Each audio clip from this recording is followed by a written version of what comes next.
Alors, bonjour à tous, soyez les bienvenus pour ce séminaire de recherche de l'école de santé qui se poursuit pour sa 3e année d'existence. La première année, je vous fais un petit rappel de notre itinéraire pour que vous puissiez la situer. Nous avions travaillé la question anthropologique et métaphysique de la souffrance, puisque nous avions considéré qu'en particulier sur les questions de la loi sur la fin de vie, ce qui était en jeu, c'était non plus le rapport à la douleur, mais le rapport à la souffrance. Et comment est-ce qu'on pouvait faire pour pouvoir l'accompagner.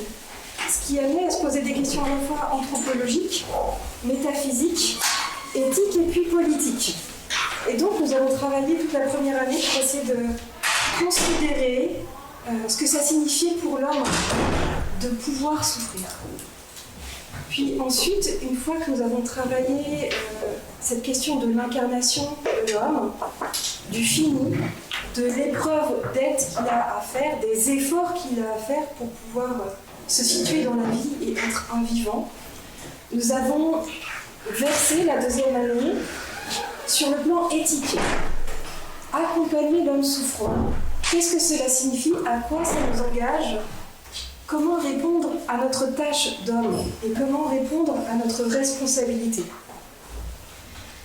Nous nous étions quittés l'an dernier avec notre dernière séance qui était portée par Éric Fiat et Marie-Caroline Areto, et tous deux avaient proposé une réflexion sur la fraternité et l'amitié, l'une en essayant de penser la question d'un droit fraternel. Donc on avait eu une intervention d'un juriste essayant de poser, d'essayer de penser ce que pourrait être un droit fraternel, et puis l'autre philosophe qui nous montrait comment, de façon éthique, nous pouvions essayer d'entrer dans un rapport avec l'autre en cultivant l'amitié, qui permettait ensuite de travailler la possible fraternité.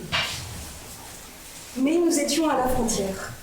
Nous étions aussi en train de basculer du côté des institutions et du côté de la politique, puisque, évidemment, se pose la question de mon rapport avec l'autre, mais se pose cette question au sein d'une institution dans la question des soignants. Ce passage nous amène du coup à notre séance aujourd'hui, qui continue de faire le nexus, le lien entre à la fois la question éthique et à la fois la question politique, puisque nous avons posé comme titre et proposé comme titre de séance héroïcité, sainteté, dévoiement des vertus individuelles comme injonction pour pallier à l'absence du politique. Le fil de cette séance et des séances à venir, ce seront véritablement la recherche d'un bien commun dans des institutions, la possibilité d'une communauté politique pour penser la question de la souffrance. Pour cette nouvelle rencontre, nous travaillons du coup une tension qui est contemporaine et qui est assez vive. Est-ce que c'est une injonction à l'héroïsme ou à la santé dans un système de santé qui tend à s'effondrer? Comment travailler la figure des soignants présentée comme des figures héroïques, porteurs d'abnégation exemplaire, et en même temps parfois aussi conspuées, et travailler cette ambivalence. Et derrière cette valorisation symbolique, est-ce que parfois ne se cache pas une délégation du politique qui attendrait que des vertus individuelles viennent compenser les carences structurelles de nos institutions? Est-ce que alors nous ne verrions pas advenir une héroïcité sous contrainte? Et peut-on penser la vertu, l'amitié ou l'agapé comme non pas des injonctions morales, mais ici comme prêt à penser pour combler un vide politique? Dans un système de santé qui semble s'effondrer, plus l'entropie augmente, plus le système de soins tend vers le désordre dans une forme d'irréversibilité. Cette désorganisation progressive du système de soins, cette perte d'énergie qui structure l'institution, cette dissolution des sens ou des repères à l'intérieur d'ordres établis, nous fait évoquer une forme d'affaiblissement et de fragilité de nos structures. Est-ce qu'il serait plus facile alors de faire appel à nos vertus individuelles pour leur permettre de durer? peut-on faire d'une désagrégation du politique et de l'institution hospitalière une force de renouvellement plutôt qu'une forme de délitement? Et c'est la question qui a été posée à nos intervenants. Je vais donc les présenter si vous voulez bien, et puis après, vous connaissez un peu les habitudes de la maison. Nous avons donc 2 interventions d'orateurs différents, d'horizons différents aussi, pour nous donner à penser et nous aider, nous accompagner dans la construction de notre pensée. Et puis après, à la toute fin, un point de question. Donc nous avons l'honneur d'accueillir 2 intervenants. En premier lieu, Alexandre Scagion, que vous aviez déjà écouté lors de notre première année sur la question éthique, et pas sur la question éthique, sur la question anthropologique et métaphysique, qui nous fait le plaisir d'ouvrir cette séance, vice-recteur à la stratégie et au développement académique de l'Institut catholique de Paris. L'école de santé n'existerait pas si Alexandre n'avait pas œuvré pour qu'elle puisse naître, donc nous sommes ici grâce à lui. Mais je le redis, comme je l'avais dit la première fois, ce n'est pas pour ses fonctions institutionnelles qu'Alexandre est présent, c'est pour ses recherches qu'il a pu mener. Alors, je pourrais vous mentionner son premier doctorat en histoire du droit, mais il n'a pas forcément de... On croit que, parce qu'il y a quand même la question des pays de l'Est, mais il est docteur en théologie et il a travaillé sur la science de la croix comme forme de la vie chez Edith Stein. Et donc c'est lui qui va nous proposer la première intervention. Puis ensuite, nous avons l'honneur de recevoir Chantal Delsol de l'Institut, qui est une philosophe de l'histoire des idées, essayiste, professeure émérite de philosophie politique à l'Université Paris-Est. Comme je vous disais de l'Institut, elle a renoncé à une séance de travail de l'Académie pour être à nos côtés, ce qui nous honore et nous oblige aussi d'ailleurs. Elle a travaillé sur les fondements moraux, culturels, spirituels de la pensée politique occidentale. Et je ne peux pas vous citer l'ensemble de ses ouvrages, parce qu'il y en a quand même beaucoup. Et je vous propose une sélection qui est tout à fait subjective, parce que c'est la mienne, et en tout cas c'est ceux que j'ai pu lire pour pouvoir avoir des points d'accroche et des points de repère, et qui m'ont aidé à penser la question du soin et de la santé, même si j'ai bien conscience que du coup j'opère un décalage un peu dans ce que vous avez pu écrire. Et donc, le premier, c'est Qu'est-ce que l'homme ? Cours familier d'anthropologie, qui propose une véritable réflexion sur l'homme. Le second, c'est le principe de subsidiarité, qui est un que sais-je, mais qui a été aussi un ouvrage métasubsidiaire qui permet de penser la question de l'action dans l'institution, et donc en particulier dans l'institution du soin. Le troisième que je vous propose, c'est les pierres d'angle. À quoi tenons-nous ? Et le dernier, ici présent, vous n'en avez pas publié depuis, je suppose, Insurrection des particularités, que je vous recommande et que je suis en cours de lecture. Je redis donc le temps entre 45 et 50 minutes maximum pour qu'il y ait un petit temps d'échange. Et je vous souhaite à tous une séance stimulante et très riche en réflexion. Je vous remercie de En ouverture, quand même, parce que je dois faire aussi une petite ouverture, quand même, de cette 3e année du séminaire Santé, Souffrance et Institution, j'aimerais d'abord m'adresser à Blandine Habert, directrice de l'école de santé. Je veux lui dire toute ma gratitude à l'égard du travail exemplaire accompli depuis maintenant 3 ans. Si ce séminaire poursuit assidûment ses travaux, certains d'entre vous ont peut-être déjà participé aux travaux précédents, c'est bien grâce à sa ténacité. Parce que depuis le lancement de l'école de santé en 2023, dans le cadre du plan stratégique Universitas de l'Institut catholique de Paris, le chemin parcouru est remarquable. Je pèse mes mots. Ce séminaire, qui réunit dans un dialogue authentiquement interdisciplinaire et c'est rare, des intervenants de l'ICT et d'institutions partenaires, ainsi qu'un public diversifié, forge le caractère singulier de l'école de santé. C'est la ligne que nous nous étions fixée dès les commencements.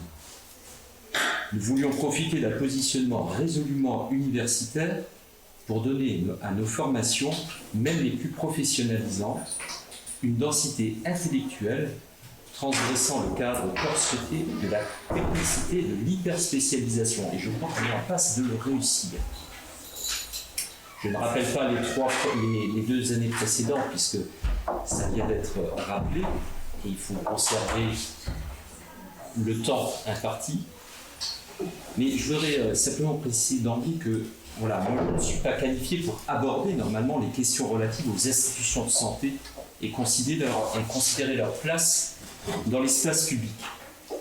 Mon propos se limitera à apprécier théologiquement la relation entre sainteté et institution. J'espère ainsi contribuer à poser quelques fondamentaux introductifs pour les séances à venir. Alors, en scrutant l'argumentaire de cette séance, l'évidence saute aux yeux. Le théologien ne peut être qu'interpellé par la thématique de la sainteté.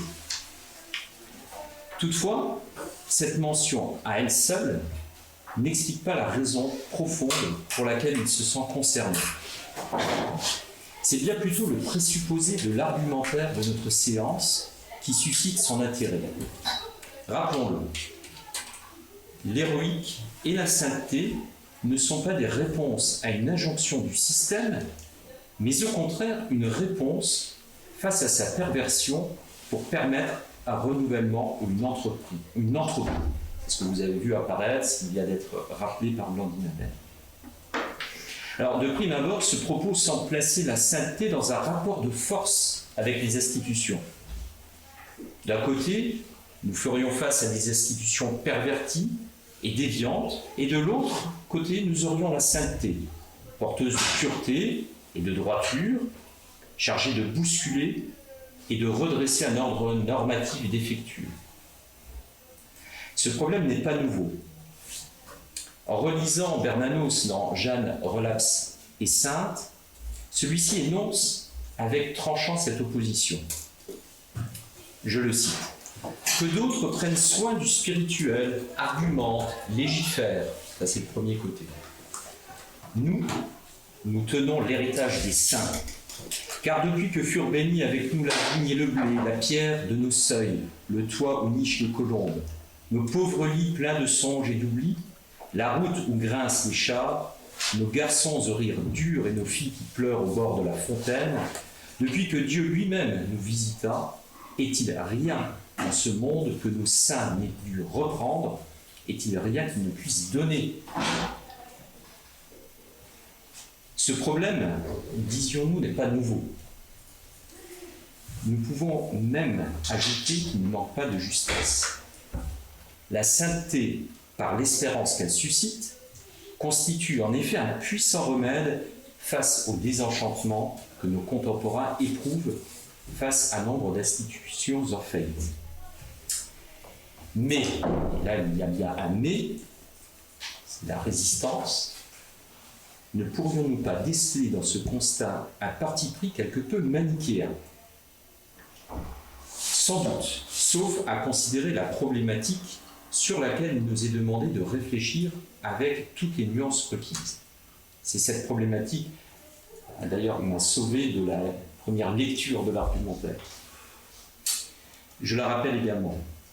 Héroïcité et sainteté, que faire de l'entropie dans les institutions? Alors, relevons tout d'abord que cette problématique attribue à la sainteté une place au sein des institutions. Vous voyez, on avance par rapport à l'argumentaire lui-même. Elle la désigne ensuite comme un facteur de stabilisation d'institutions affaiblies sujettes à l'entropie. Pour mémoire, l'entropie, la définition toute simple du dictionnaire, ça provient des sciences physiques, c'est le vocabulaire des sciences physiques, et elle désigne la fonction exprimant le principe de la dégradation de l'énergie, et de manière plus générale, l'augmentation du désordre, l'affaiblissement de l'ordre. On voit bien quand on transpose dans les institutions ce que cela peut donner. Alors notre problématique invite enfin à interroger la manière dont la force que représente la sainteté pourrait être employée pour libérer sa potentialité de transformation. Autant de perspectives qu'il nous faudrait explorer, d'autant plus en profondeur qu'elles sont au cœur de bien des discussions de notre temps. Pour ne citer que quelques exemples, nous pouvons nous référer à la constitution Gaudium et Spes du Concile Vatican II, relative à l'Église dans le monde de ce temps. Ce texte majeur aborde les grands défis posés aux institutions économiques, sociales et politiques et insiste dès l'avant-propos sur le fait que, je cite, « la communauté des chrétiens se reconnaît réellement et intimement solidaire du genre humain et de son histoire ». Sur le terrain des débats théologiques, les questions institutionnelles et politiques ont fait l'objet d'un traitement renouvelé, parfois vif, mais toujours stimulant. Pour n'en rester qu'à quelques exemples, je citerai Henri Lubac et la publication en 1938 de son ouvrage « Catholicisme, les aspects sociaux du dogme », le débat théologico-politique entre Carl Schmitt et Eric Peterson, par exemple, les discussions animées de la théologie de la libération, ou encore la théologie politique de Johann Baptist Metz. Mais pour rester dans le cadre forcément restreint de cette intervention, nous nous contenterons toutefois de tracer un périmètre plus modeste en nous attardant à cette question préalable, déjà bien et peut-être même déjà trop ambitieuse. La sainteté peut-elle transformer les institutions ? Je ne parlerai pas d'héroïcité, je resterai sur la sainteté. Donc la sainteté peut-elle transformer les institutions ? Pour nous mesurer à cette question, nous éviterons une approche strictement empirique. Cette dernière nous conduirait à tenir pour acquis des présupposés peu ou mal établis. En effet, il nous faut clarifier préalablement ce que nous entendons par sainteté et le lien que la sainteté entretient avec les institutions. Nous tenterons cette clarification à partir d'un point de vue, comme je l'ai dit, théologique. Ces deux aspects, une fois précisés, il nous sera dès lors possible d'apprécier, au moins à grands traits, la manière dont la sainteté peut transformer les institutions. Abordons donc la première partie de cet exposé que j'ai intitulé « Sainteté, communauté et institutionnalisation ». Vous verrez pourquoi là il y a quelque chose de progressif. Sainteté, communauté et institutionnalisation. Dans son chapitre 5, la Constitution Lumen Gentium accorde à la sainteté dans l'Église une vocation universelle. Alors, notons que cette insistance mise sur la vocation universelle à la sainteté tranche avec le réflexe commun qui avait fini par s'imposer et qui consistait à ne considérer la sainteté que comme l'apanage d'une élite. À cet égard, l'enseignement de saint François de Sales, XVIIe, enfin 16e, XVIIe siècle, dans son introduction à la vie dévote, semblait novateur pour son époque, alors même qu'il s'accordait parfaitement avec la tradition chrétienne. Je rappelle quand même que saint Paul s'adresse aux chrétiens d'Éphèse en affirmant qu'ils ont été choisis, je cite, pour être saints et immaculés dans l'amour. C'est la communauté. Ou encore aux Thessaloniciens pour leur indiquer que telle est la volonté de Dieu, votre sanctification. Il n'y a pas d'élitisme ou d'individualisme. Mais revenons au chapitre 5 de Lumen Gentium. Ce chapitre prolonge les considérations sur le mystère de l'Église, dont il est notamment dit qu'elle est sanctifiée par l'Esprit Saint à la Pentecôte. Ce chapitre s'appuie également sur l'affirmation que l'unique peuple de Dieu est présent à tous les peuples de la terre, empruntant à tous les peuples ses propres citoyens, citoyens d'un royaume dont le caractère n'est pas de nature terrestre, mais céleste. Parce qu'ils sont constitutifs de la sainteté, ces deux aspects, trinitaire et communautaire, méritent d'être relevés. En traitant de la sanctification de l'Église, Lumen Gentium renvoie ainsi tout d'abord et très clairement la sainteté à sa source trinitaire, dont le seuil est clairement christologique. Je cite à nouveau. En effet, le Christ, Fils de Dieu, qui, avec le Père et l'Esprit, est proclamé le seul Saint, a aimé l'Église comme son épouse, il s'est livré pour elle afin de la sanctifier, il se l'est uni comme son corps et l'a comblé du don de l'Esprit Saint pour la gloire de Dieu. Même si elle ne les méprise pas, la sainteté n'est donc pas l'atteinte d'une perfection morale et religieuse acquise par l'intermédiaire d'efforts héroïques. Elle est consécutive au don de l'Esprit acquis par l'amour du Christ crucifié et oriente vers le Père. Elle se définit par la perfection de la loi divine, elle-même résumée dans l'amour de Dieu et du prochain.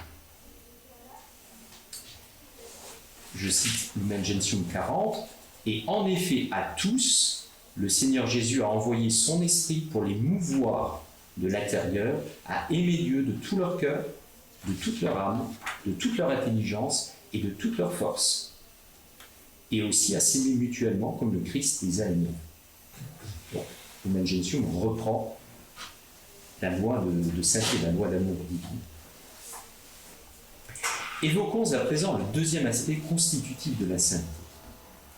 Alors qu'il est commun de contempler la sainteté réalisée en des individus particuliers et de s'y référer comme à des modèles, Lumen Gentium appuie fortement sur l'essence communautaire de la sainteté. Chaque baptisé, qu'il soit laïque, époux, prêtre, diacre ou encore religieux, est appelé de manière spécifique à la sainteté, mais incorporé au peuple de Dieu par son baptême, il tire le principe de sa sainteté de son appartenance à la communauté des fidèles. Il la réalise en Église, il la tourne vers la multitude des hommes et vers la création tout entière. Je cite à nouveau Lumen Gentium. Il est donc bien évident pour tous que l'appel à la plénitude de la vie chrétienne et à la perfection de la charité s'adresse à tous ceux qui croient au Christ, quel que soit leur état ou leur forme de vie. Dans la société terrestre elle-même, cette sainteté contribue à promouvoir plus d'humanité dans les conditions d'existence. Alors, si nous quittons maintenant les rivages de Lumen Gentium et abordons les Écritures, nous vérifions aisément la nature communautaire de la sainteté. Dans l'Ancien Testament, Israël est appelé à être le peuple saint choisi par Dieu, seul saint véritable. Car je suis le Seigneur qui vous ai fait monter du pays d'Égypte pour être votre Dieu et pour que vous soyez saints, car je suis saint. C'est le livre du Lévitique. Les pérégrinations du peuple choisi s'interprètent comme l'histoire de sa fidélité à la vocation reçue. Il n'y a pas d'un côté des fonctions saintes, ou qui sanctifient, la royauté, le prophétisme, le sacerdoce, et de l'autre, des sujets qui en bénéficient par ruissellement. Au contraire, il y a d'abord une mise à part, une sanctification du peuple, que des organes institués ont pour mission de garantie et de faire croître. Les moments les plus critiques de l'épopée d'Israël révèlent parfaitement cette essence communautaire de la sainteté. Prenons l'histoire d'Ézéchias, roi de Juda, 716-687 avant Jésus-Christ. Vous voyez, peu ancien. On lit son histoire dans le deuxième livre des rois, dans le deuxième livre des chroniques, mais aussi dans le prophète Isaïe, puisque Isaïe repart évidemment à cette histoire d'Ézéchias. Alors, le règne d'Ézéchias se situe dans une période particulièrement troublée. L'ancien royaume de David se trouve scindé en deux après le règne de son fils Salomon. Le royaume de Juda, capitale Jérusalem, et le royaume d'Israël, capitale Samarie, vous voyez la séparation. Donc ces deux royaumes se déchirent, subissent les révoltes des peuples avoisinants et refluent progressivement sous les coups des grandes puissances conquérantes, la Syrie et l'Égypte. Différentes interprétations cohabitent dans les narrations bibliques pour expliquer cette situation. Mais l'infidélité aux prescriptions divines et l'idolâtrie sont considérées comme la racine commune de ces errements. Le temple de Jérusalem est souillé par la présence d'autels de dieux étrangers. Le peuple sacrifie sur les hauts lieux, c'est-à-dire élève avec la complaisance plus ou moins active des autorités les autels aux dieux des peuples alentours. L'exemple du roi Akaz, roi de Juda et père justement d'Ézéchias, est significatif. Il confesse que, puisque les dieux des rois d'Aram leur prêtent main forte, je leur sacrifierai pour qu'ils m'aident. Vous voyez l'idolâtrie dans le cœur du roi. Son fils Ézéchias abandonne l'attitude outrancière de son père en brisant les idoles, en restaurant le culte et en rétablissant les classes sacerdotales. Mais c'est dans le rassemblement et la consécration du peuple que culminent les démarches d'Ézéchias. Le signe palpable de cette sanctification réside dans la protection divine que le peuple reçoit lorsque, peu de temps après, l'armée assyrienne du roi Sennachérib assiège Jérusalem. Malgré la supériorité numérique des Assyriens, les insinuations trompeuses et les menaces glaçantes de leur roi, le peuple désormais consacré se confie à Dieu et à lui seul. L'armée de Sennachérib se disperse et Jérusalem est sauvée. Donc nous voyons nettement ici que le salut se trouve garanti par la sainteté, c'est-à-dire par le don de Dieu reçu par le peuple d'un cœur pur, confiant et unanime. Et là, on retrouve évidemment les soubassements de Lumen Gentium. Quant à la nature communautaire de la sainteté dans le Nouveau Testament, elle jaillit avec une telle évidence qu'il serait fastidieux d'égrener les références. Nous pourrions par exemple regarder, et c'est tout à fait intéressant, la manière dont Jésus forme collectivement et collégialement ses apôtres et ses disciples. Les évangiles relèvent avec force détail et allusion la pédagogie dont il use pour façonner le groupe et lui faire découvrir sa véritable identité messianique. L'utilisation des paraboles, obscures pour ceux du dehors, pour la foule, sont expliquées à ses disciples pour qu'ils en saisissent le sens profond. Nous pouvons songer à la parabole du semeur, en Matthieu 13, 18, et on voit bien que Jésus appelle personnellement chaque disciple, lui révèle la vérité profonde de son être, comme à Simon qui devient Pierre, mais il ne cesse de faire entrer chaque individualité dans une dynamique collective, comme l'expression ajustée et accomplie de l'identité personnelle. Si nous cherchons néanmoins un événement qui à la fois prolonge ce qui vient d'être dit et imprime une marque nouvelle et décisive, il nous faut nous tourner sans hésitation vers l'événement de la Pentecôte. Je cite ce texte que nous trouvons dans Actes, chapitre 2, versets 1 à 4.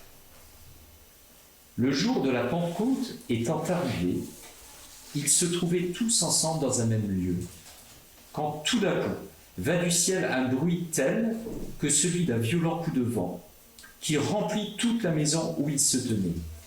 Ils virent apparaître des lampes conduites de feu, elles se partageaient, et il s'en posa une sur chacun d'eux.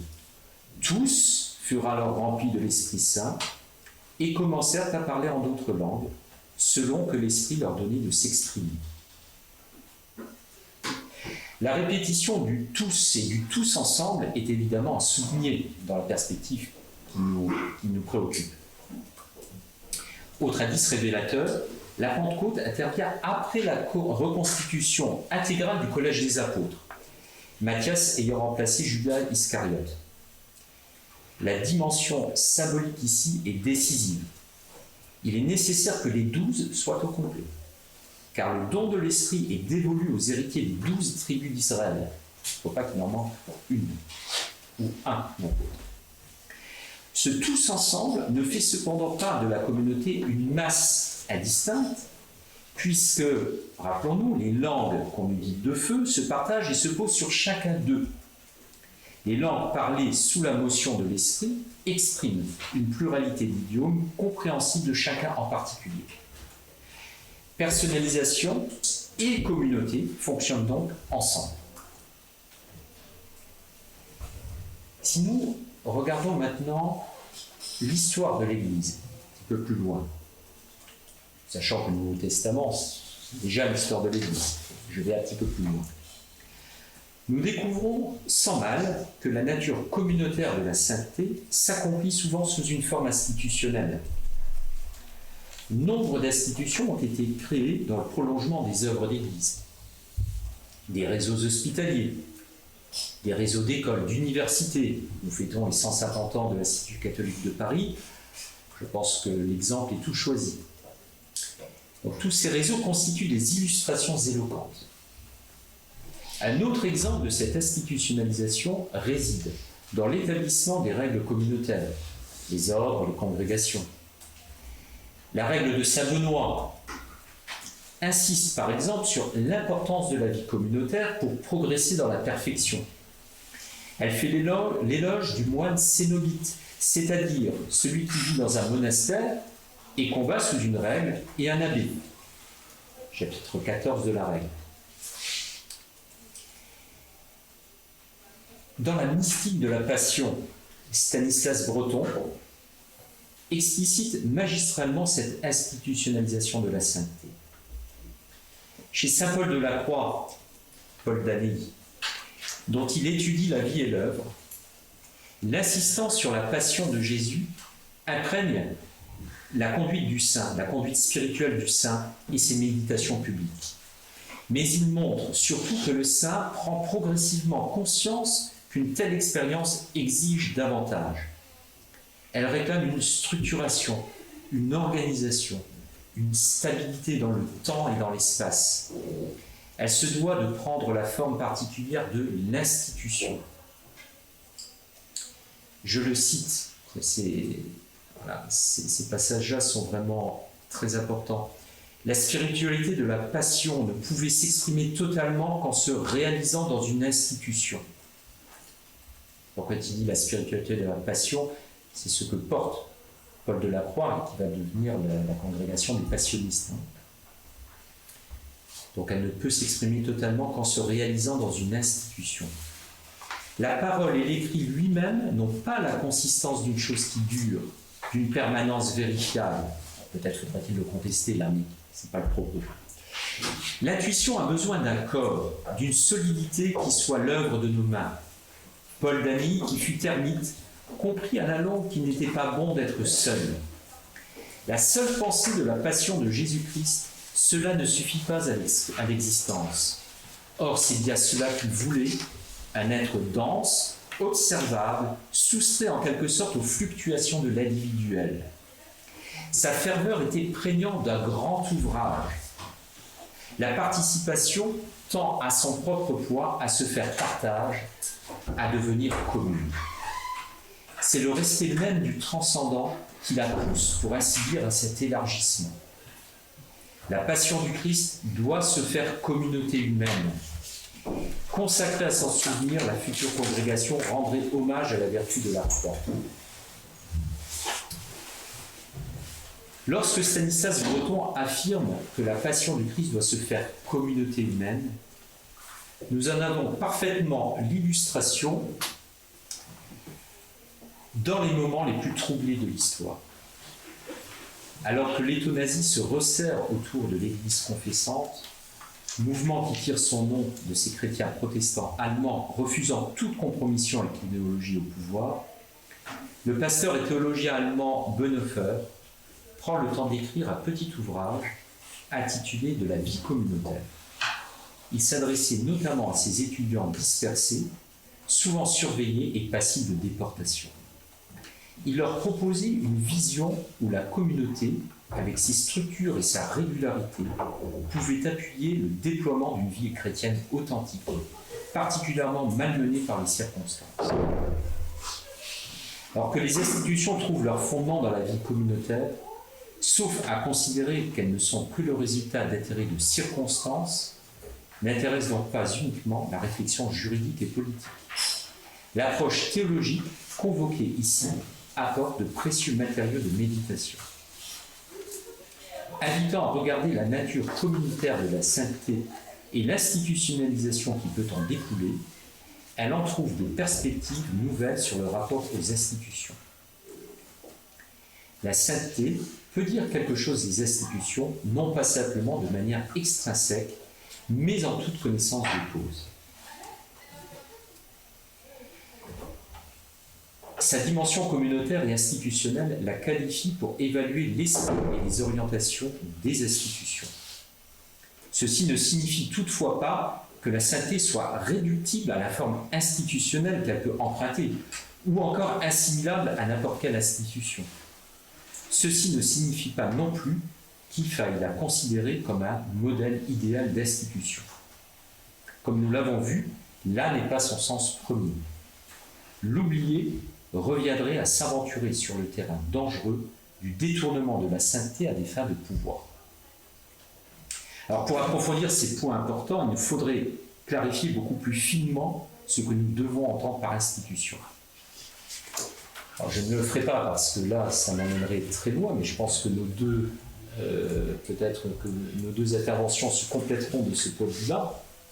Mais mon hypothèse consiste plutôt à reconnaître dans les confrontations, on va essayer de trouver le lien entre sainteté et institution, et je vais prendre le terrain des confrontations comme un terrain d'observation phénoménologique de leurs distinctions et de leurs frontières respectives.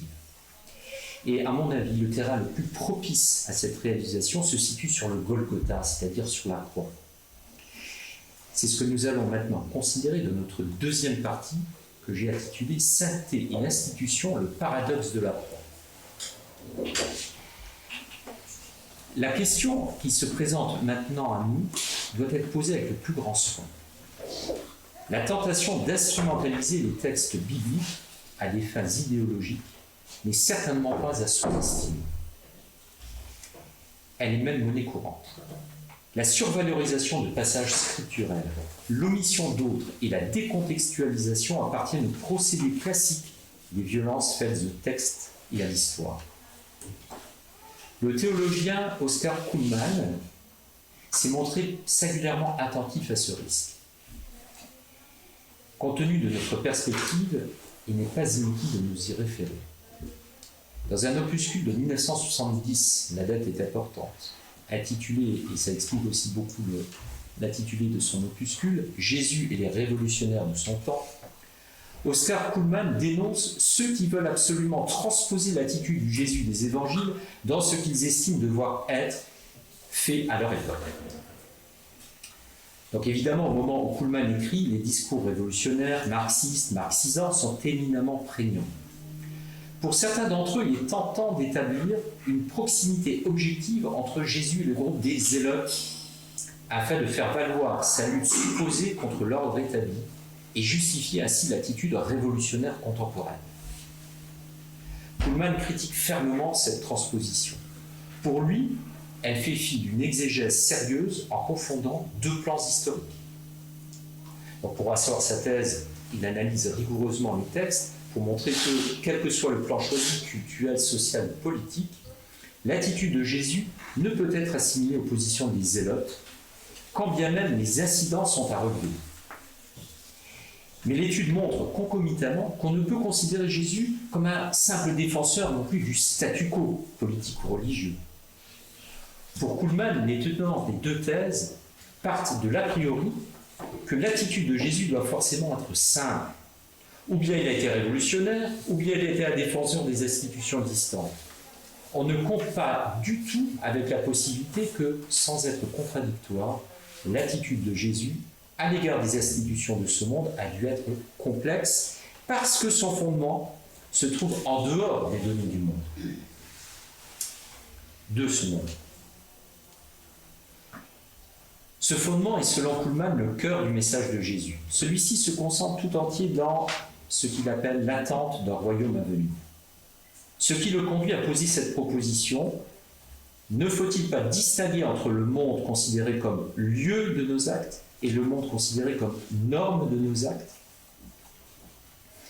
À partir de là, Cullmann conclut qu'il est dangereux pour le message évangélique de superposer plusieurs plans historiques, ainsi que de mêler sans discernement les plans historiques et théologiques. Même si les chrétiens peuvent être amenés à collaborer avec certains mouvements, ils doivent être conscients que le lieu du combat ne se situe pas dans les solutions mondaines, mais dans le renouvellement de l'esprit animant les réalités du monde. Sans entrer dans les soubassements théologiques qui le conduisent à argumenter en ce sens, retenons la pertinence de sa conclusion pour bien poser notre question.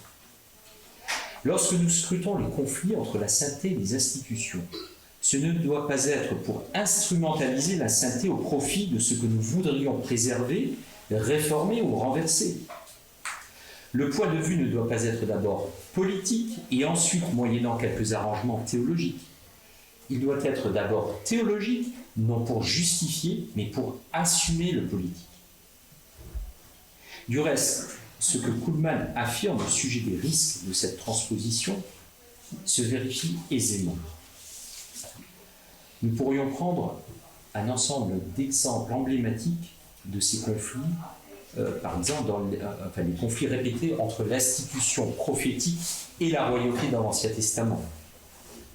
Le prophète peut être l'instrument par lequel l'homme choisi par Dieu reçoit l'onction royale, mais il peut être aussi celui qui retire l'onction pour l'attribuer à un autre. Souvenez-vous de Saül et de David. Donc les deux sont compatibles. Souvenons-nous aussi d'Élie, du prophète Élie, en lutte contre la politique de Jézabel.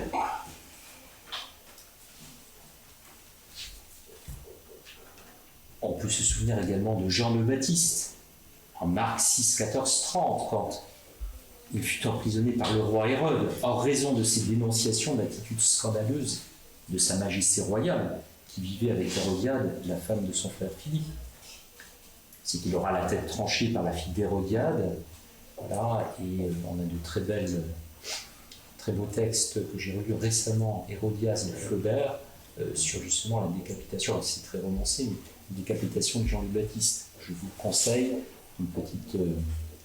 un petit pas de côté, mais c'est une nouvelle succulente. C'est dans les 3 contes. Voilà. Tous ces exemples pourraient nous faire croire à une critique viscérale des institutions. Ils pourraient aussi ainsi justifier que nous en fassions de même. Mais à y regarder de près, ce ne sont pas tant les institutions qui sont en cause que l'esprit qui les dévore. Donnons quelques exemples pour nous en convaincre.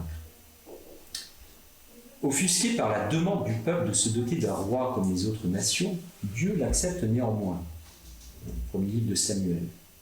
Tout en avertissant le peuple de l'aliénation à laquelle il allait se soumettre aveuglément. Pourtant, Dieu va se servir de cet affront pour sanctifier le peuple. La royauté va même devenir une institution de promesse.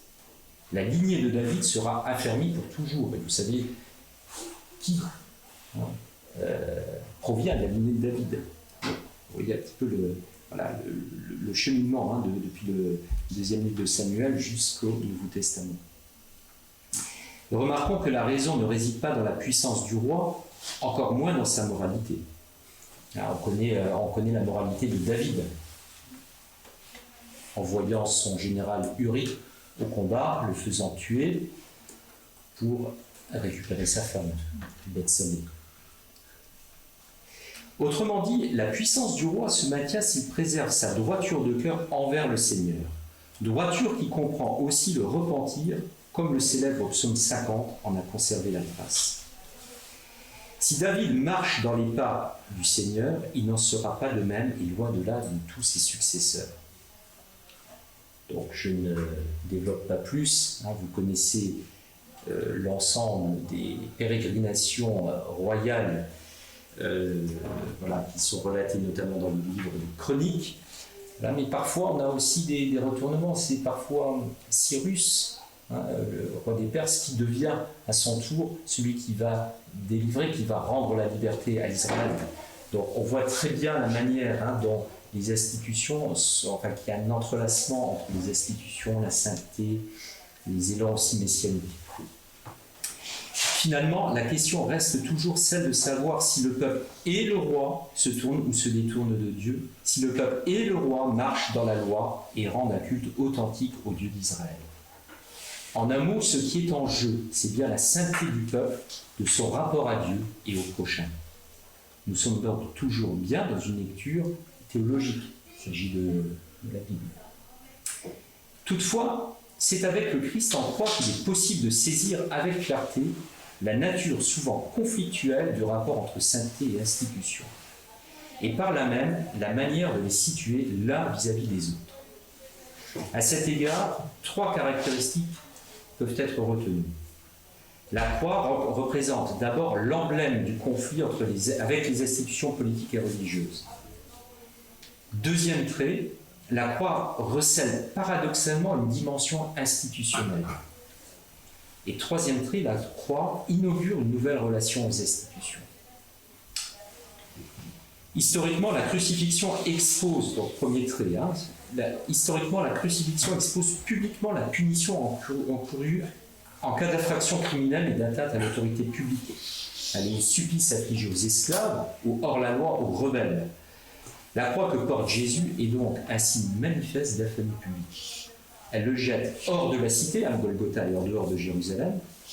Elle représente l'acmé du conflit qui l'oppose à certains courants du judaïsme, à ses chefs et de manière générale au pouvoir politico-religieux.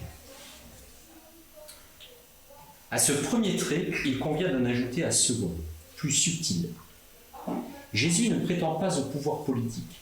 Pourtant, dès l'inauguration de son ministère public, il annonce explicitement la venue d'un royaume. Convertissez-vous, car le royaume des cieux est tout proche. À la question du gouverneur romain Pilate, es-tu le roi des Juifs? Jésus répond par l'affirmative.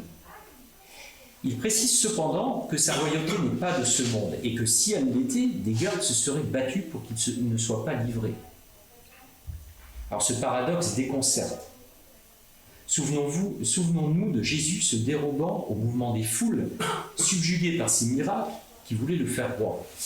Souvenons-nous de l'attitude des apôtres Jacques et Jean et de leur mère, se méprenant sur les événements à venir et se partageant déjà les ministères dans le futur royaume. Jésus les reprend pour leur montrer le sens véritable du pouvoir exercé à sa suite. Vous le savez, les chefs des nations, les commandants maîtres et les grands font sentir leur pouvoir. Parmi vous, il ne devra pas en être ainsi. Celui qui veut devenir grand parmi vous sera votre serviteur. Et celui qui veut être parmi vous le premier sera votre esclave. Ainsi, le Fils de l'homme n'est pas venu pour être servi, mais pour servir et donner sa vie en rançon pour la multitude. Matthieu, chapitre 20, versets 25-28. Si ce paradoxe déconcerte, ce n'est pas seulement parce qu'il semble rejeter toute forme institutionnelle. Il ne s'agit pas d'attribuer anachroniquement à Jésus une posture anarchisante, comme on le voit apparaître dans certains ouvrages récemment publiés. Ce paradoxe déconcerte, car il concentre justement en lui une dimension institutionnelle inédite. Elle est tout à la fois proclamée et reconnue par l'écriteau placé sur la croix à la demande de Pilate, gouverneur romain, au vu de tous, Jésus le Nazaréen, roi des Juifs. À cet égard, nous préférons parler d'un paradoxe plutôt que d'une subversion, surtout lorsque nous considérons que le sens de la croix ne se résume pas à la mort, mais trouve son sens de la résurrection. Cette dernière pourrait être qualifiée de rétablissement ou de restauration. Nous en trouvons trace dans les controverses qui opposent Jésus à ses contradicteurs. Alors que les pharisiens récriminent contre les disciples de Jésus qui, chemin faisant, arrachent les épis de blé le jour du sabbat, Jésus leur répond « Le sabbat a été fait pour l'homme et non pas l'homme pour le sabbat. Voilà pourquoi le Fils de l'homme est maître même du sabbat. Il n'annule pas la loi, il la remet à l'endroit. » Cette attitude constante de retrouver le sens de la loi ne fait donc pas de Jésus un révolutionnaire patenté. Elle n'en fait toutefois pas non plus un vil réactionnaire. Le véritable sens de la loi qu'il révèle se trouve justement dans l'institution de relations nouvelles, humaines rénovées. Nous pouvons en saisir un exemple éloquent dans la scène du lavement des pieds. Le Seigneur et le Maître, tout en demeurant Seigneur et Maître, s'abaisse à une attitude de serviteur, à un geste d'esclave. Porteur du sens de la croix, ce signe tout bonnement sidérant représente le condensé d'une vision radicalement nouvelle du pouvoir. Qui plus est, il est présenté comme un chemin de bonheur. Sachant cela, heureux êtes-vous si vous le faites. Ouais. Cette dynamique fondamentale définit dès les premiers temps de l'Église l'attitude chrétienne, en particulier celle des martyrs. Il suffit de lire les actes des martyrs, ceux de Lyon ou de Carthage, ou encore celui de Saint Polycarpe, conservés pieusement et diffusés abondamment.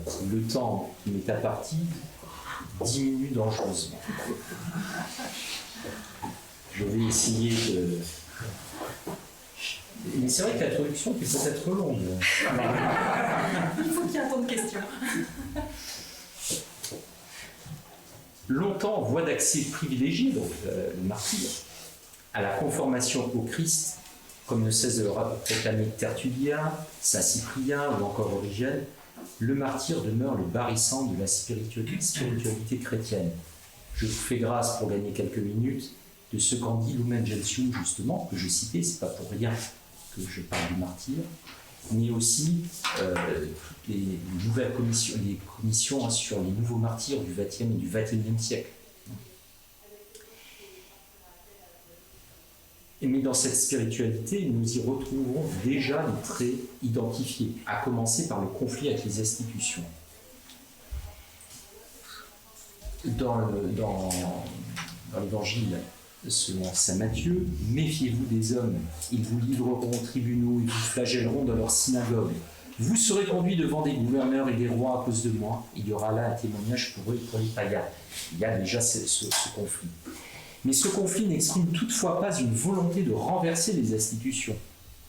Certes, le témoignage que les martyrs portent et le refus de se soumettre à des lois considérées comme idolâtres peuvent s'interpréter comme une opposition frontale à leur état. Il nous faut cependant nuancer cette idée. L'opposition concerne l'idolâtrie et non les responsables politiques et les institutions. Et c'est une constante dans l'Église, déjà chez saint Paul, qui demande de respecter les autorités. N'oublions pas que l'Eucharistie, dans les prières universelles, on prie pour les autorités des gouvernements. Nous le retrouvons aussi chez Cyprien de Carthage, martyrisé en 258.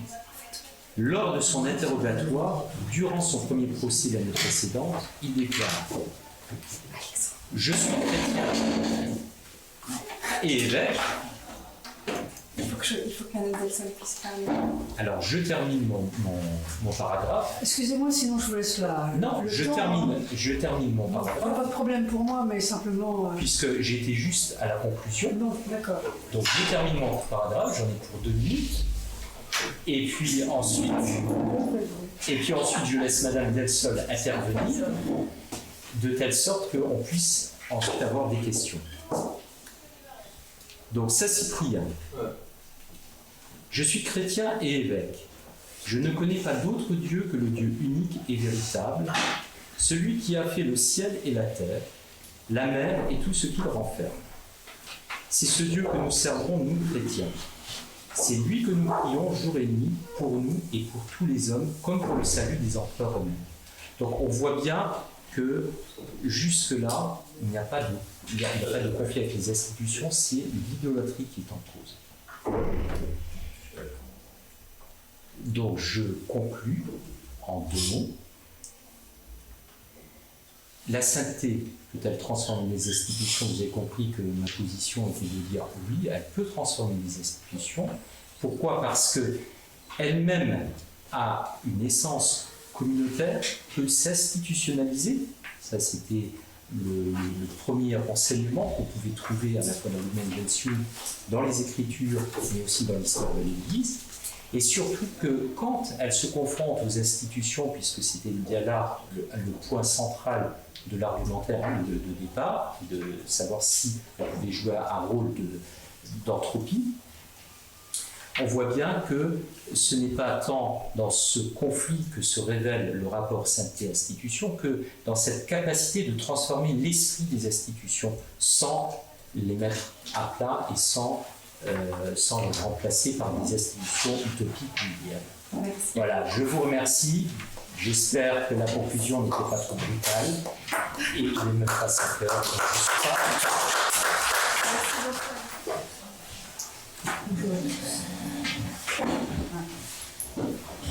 La maîtrise du temps est quelque chose de compliqué. Vous m'avez posé une question que j'ai trouvée un peu étrange en fait. Je constate que le mot sainteté n'est pas prononcé juste à la fin en parlant du héros et du saint. Personnellement, je ne parlerai pas de la sainteté parce que la sainteté, c'est pas la vertu. La sainteté, c'est la proximité de Dieu. Donc ça a à la limite pas grand-chose à voir avec notre affaire, je pense. Hein. Je ne suis pas, évidemment, je ne suis pas théologienne. Notre ami théologien n'est pas là. Si. Théologien, c'est lié au fond. Alors, il faudra qu'on en parle tout à l'heure. Alors, nous sommes dans un contexte où l'efficacité scientifique est essentielle. Je veux dire, le soin à l'hôpital. L'efficacité scientifique est d'abord essentielle. Il faut bien soigner, surtout aujourd'hui où on a les moyens. Donc, pourquoi la vertu? C'est la question qu'on peut se poser. Qu'est-ce que la vertu a à faire là-dedans? Quel rôle elle va jouer et dans quelles circonstances? Donc, je pars de votre présupposé que je devine, qui est effectivement assez clair, que tout le monde partage. Je parle de la France. C'est le seul cas que je connaisse un peu mieux comme vous. L'institution de santé est défaillante. Et même gravement. Ce qui est d'autant plus grave qu'elle a coutume en France d'être si florissante, si performante. C'est incroyable la chance que nous avons. Nous avons un système de santé, j'allais dire si parfaite, pratiquement. Je parle d'expérience parce que j'ai beaucoup fréquenté les hôpitaux, pour les enfants ou pour moi, mais c'est une institution extraordinaire, vraiment. Alors, d'abord, 2 points à préciser en premier lieu. Le premier, c'est que l'activité normale du soignant ne peut pas réformer l'institution. Parce que l'institution devrait, d'évidence, être profondément réformée. Je dis bien profondément. Et il n'y a que des instances gouvernementales qui pourraient le faire.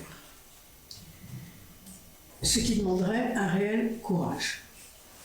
Nous avons des gouvernants, à commencer par la tête, et on peut descendre après, qui pensent que le courage de réformer se réduit à un discours sur le courage de réformer.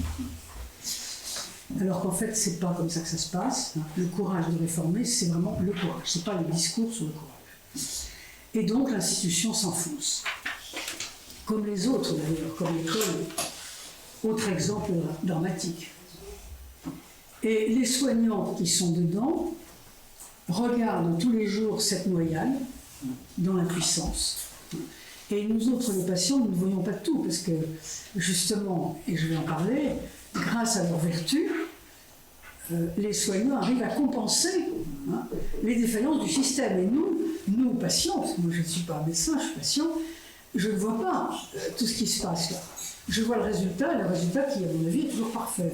Bien sûr, j'ai eu des problèmes, comme tout le monde, parfois avec la médecine, mais c'est rien, enfin, tout le monde peut faire des erreurs. Et pourtant, en dépit de tout, en dépit de cette noyade, de cette impuissance, de ces défaillances qu'on voit ou qu'on ne voit pas selon l'endroit où on se place, il faut quand même que tout fonctionne. Et pourquoi est-ce qu'il faut que tout fonctionne? Il le faut parce qu'il s'agit de soins faibles. Et on ne peut pas laisser tomber des faibles. Vous comprenez, vous travaillez dans une banque, votre dossier, s'il n'est pas fait, personne ne va en mourir. Hein. Si vous êtes dans un hôpital, c'est autre chose. Les faibles sont ceux qu'on ne peut en aucun cas laisser tomber. On ne peut pas les laisser tomber. Ils ne doivent pas souffrir, c'est pas eux qui doivent souffrir des défaillances de l'institution, en plus de leur propre souffrance. C'est pas acceptable. C'est pareil pour l'école. Pour l'école, vous avez des faibles, vous avez des enfants, et c'est pas pensable que ce soit eux qui souffrent des défaillances de l'institution. Nous sommes donc dans ce que j'appelle une situation tragique. Alors, je reparlerai de situation tragique tout à l'heure. Dans une situation tragique, on peut penser que le surcroît de vertu pourrait déplacer des montagnes. Alors, naturellement, la vertu ne peut pas pallier toutes les insuffisances, d'autant plus qu'elle est d'un autre ordre. Elle est d'un autre ordre que le savoir faire une piqûre ou le savoir lire une radio, tout à fait autre chose. Mais elle est un témoin d'humanité, un puissant témoin d'humanité. Souvenez-vous, un livre qui a donné lieu d'ailleurs à un film et même à une grosse bande dessinée magnifique, qui s'appelle La Route, d'un écrivain américain qui s'appelle McCarthy. vous avez un père et un fils dans une situation absolument tragique et épouvantable, puisque ça se passe après ce qu'on peut imaginer être une guerre atomique. Il n'y a plus rien, il n'y a plus un arbre, il n'y a plus une feuille, il n'y a plus un vivant sur la Terre, il n'y a plus que quelques humains qui sont en train de se battre entre eux, et de se manger entre eux d'ailleurs, parce qu'il n'y a plus rien à manger. Et donc le père et le fils, qui marchent sur une route défoncée avec un caddie qu'ils ont trouvé, vivent dans des conditions horribles. Et finalement, l'amour du père pour le fils, et inversement, arrive non pas à diminuer l'horreur des conditions de vie, parce qu'elles sont là, mais d'une certaine manière à les rabaisser dans leur ordre. Vous voyez ce que je veux dire? À créer un autre ordre au-dessus, qui est plus important encore que les conditions de vie. Et disons, arrive à faire survivre l'enfant qui est jeune, qui doit avoir une dizaine d'années, grâce à l'amour de son père. On voit bien qu'à ce moment-là, ce qu'on peut appeler une vertu, l'amour, joue un rôle très important dans ce type de conditions. Alors, vous m'avez parlé d'abord des philosophies de l'Est. Bon, je vais en parler un peu parce que j'essaye de faire ce qu'on me dit. Et vous avez raison de dire qu'avec la dissidence en pays communiste, on a l'exemple d'une conception de la vertu qui supplée un peu aux défaillances de l'institution. À la défaillance de l'institution. Sauf qu'ici, c'est tout à fait différent parce qu'il s'agit davantage du désastre d'un système entier, tout entier. Le système est inhumain partout. Et donc, on ne peut se détacher du système que par la pureté de la vie intérieure. En volant des morceaux de vie, ça a été bien décrit sur un livre d'Evelyn Seif qui vient juste de sortir, en volant des morceaux de vie pour écrire de la poésie, c'est-à-dire en se détachant complètement des problèmes du système, quand on peut. Václav Havel, dans son livre qui s'appelle Le pouvoir des sans-pouvoirs, avait décrit un système totalitaire qui fonctionne complètement à l'envers, un coup de mensonge et de terreur, les deux étant liés évidemment, même si c'est différent. Et en face de ça, l'individu n'est pas dupe. Il est complètement aliéné par le système, mais en même temps, il soutient le système puisqu'il vit dedans. Et il vit dedans sans mot dire. Il ne dit rien. Havel donne toujours comme exemple le type qui va acheter ses légumes le matin et il voit un grand panneau dans l'épicerie qui dit « Prolétaires de tous les pays, unissez-vous ». Alors, lui, dans sa tête, il a plutôt envie de dire « Prolétaires de tous les pays, socialistes de tous les pays, rentrez chez vous hein ». Mais il dit rien. Il fait comme s'il avait lu l'affaire et comme s'il trouvait ça normal. C'est-à-dire qu'en fait, il soutient le système parce qu'il ne dit rien. Mais qu'est-ce qu'il peut faire? Eh bien, il peut, dit Havel, essayer de vivre dans la vérité. Autrement dit, avoir une forme de vertu, manifester une forme de vertu, dénoncer le jeu de l'apparence, et à ce moment-là, la vie dans le mensonge ne pourra pas durer, puisqu'elle ne peut durer que si tout le monde se tait. Donc vous avez là un cas caractéristique de vertu qui n'ont pas suppléé un système, mais qui peut, disons, mettre des sparadraps sur un système, on peut dire des choses comme ça. Le mensonge ne peut pas continuer d'apparaître comme tel s'il est d'un coup confronté à la vérité. Il s'effondre un peu comme le diable devant un exorciste, si vous voulez. C'est moi ce qu'on peut penser, et c'est ce que pensent les dissidents. En fait, la vérité, ici, est décrite comme un monde secret, profond, large, dont le pouvoir politique est littéralement explosif. Je vous cite un exemple historique, pour que je puisse me faire comprendre. Tocqueville, à l'Assemblée nationale, lit un rapport sur l'esclavage, 1839. Il écrit ceci. Nous sommes au moment de l'abolition de l'esclavage. L'esclavage est une de ces institutions qui dure 1000 ans, si personne ne s'avise de demander pourquoi elle existe, mais qu'il est presque impossible de maintenir le jour où cette demande est faite. Autrement dit, le jour où on ouvre la question de la vérité sur cette institution, alors les bras tombent, les écailles tombent des yeux, et parce que personne n'a d'argument en fait, pour défendre cette institution. C'est moi ce qu'il dit. On peut pas être d'accord, hein, mais je pense d'ailleurs qu'on pourrait en dire autant de l'émancipation des femmes. À partir du moment où vous avez le livre de Stuart Mill, les bras tombent, c'est-à-dire on n'a plus d'argument. On n'a plus d'arguments et à ce moment-là, on permet aux femmes de faire des études supérieures. Ce que je veux dire, c'est que quand une institution est intrinsèquement injuste ou aberrante, ou les deux à la fois, eh bien, elle ne peut se maintenir que par le silence et la passivité de ses usagers. C'est l'enfant qui crie que le roi est nu. Le roi est nu, mais tout le monde dit qu'il est habillé, bien sûr. L'enfant dit le roi est nu. À ce moment-là, tout le monde est obligé de dire bah oui, bien sûr qu'il est nu. Alors, il y a toute une théorisation qui a été faite, mais je n'insisterai pas là-dessus parce que ce n'est pas vraiment notre sujet, sur la cité parallèle en régime communiste, notamment par quelqu'un qui s'appelle Václav Benda, qui est aussi un Tchèque, mais un Tchèque catholique, ce qui est rare, un dissident célèbre, écrit un bouquin qui s'appelait La cité parallèle. C'était une cité portée par la vie dans la vérité. Il est intéressant de préciser que ce livre a eu énormément d'influence sur Rod Dreher, celui qui a écrit le livre sur la voie bénédicte. C'est-à-dire que, en fait, le dissident, c'est celui qui veille la flamme en proie à la persécution pour qu'elle ne s'éteigne pas. Donc nous avons là, ici, effectivement, l'exemple d'une forme de vertu, parce qu'ici, manifester la vérité, c'est une vertu. Ça n'est pas ça si vous êtes juste un scientifique devant votre feuille. Mais là, en l'occurrence, c'est une vertu. Naturellement, nous ne vivons pas dans des totalitarismes, heureusement. Mais nos institutions, je parle de la santé, puisque c'est votre souci, on peut parler aussi bien de l'école, nos institutions traduisent, alors vous serez peut-être pas d'accord avec moi, mais c'est pour ça que c'est intéressant de discuter après, une vie dans le mensonge, un mensonge idéologique. On voit par exemple pour vous dire pourquoi je parle de vie dans le mensonge concernant nos institutions, on voit les enseignants de l'école publique inscrire leurs enfants dans le privé, après avoir fait des tas de grands discours sur l'école publique, ou encore faire des grands discours contre la retraite par capitalisation, mais être les seuls en France à profiter d'une retraite par capitalisation. J'appelle ça la vie dans le mensonge. Le mensonge, c'est quand des idéologues se débrouillent pour ne pas subir eux-mêmes les ravages de l'idéologie qu'ils défendent.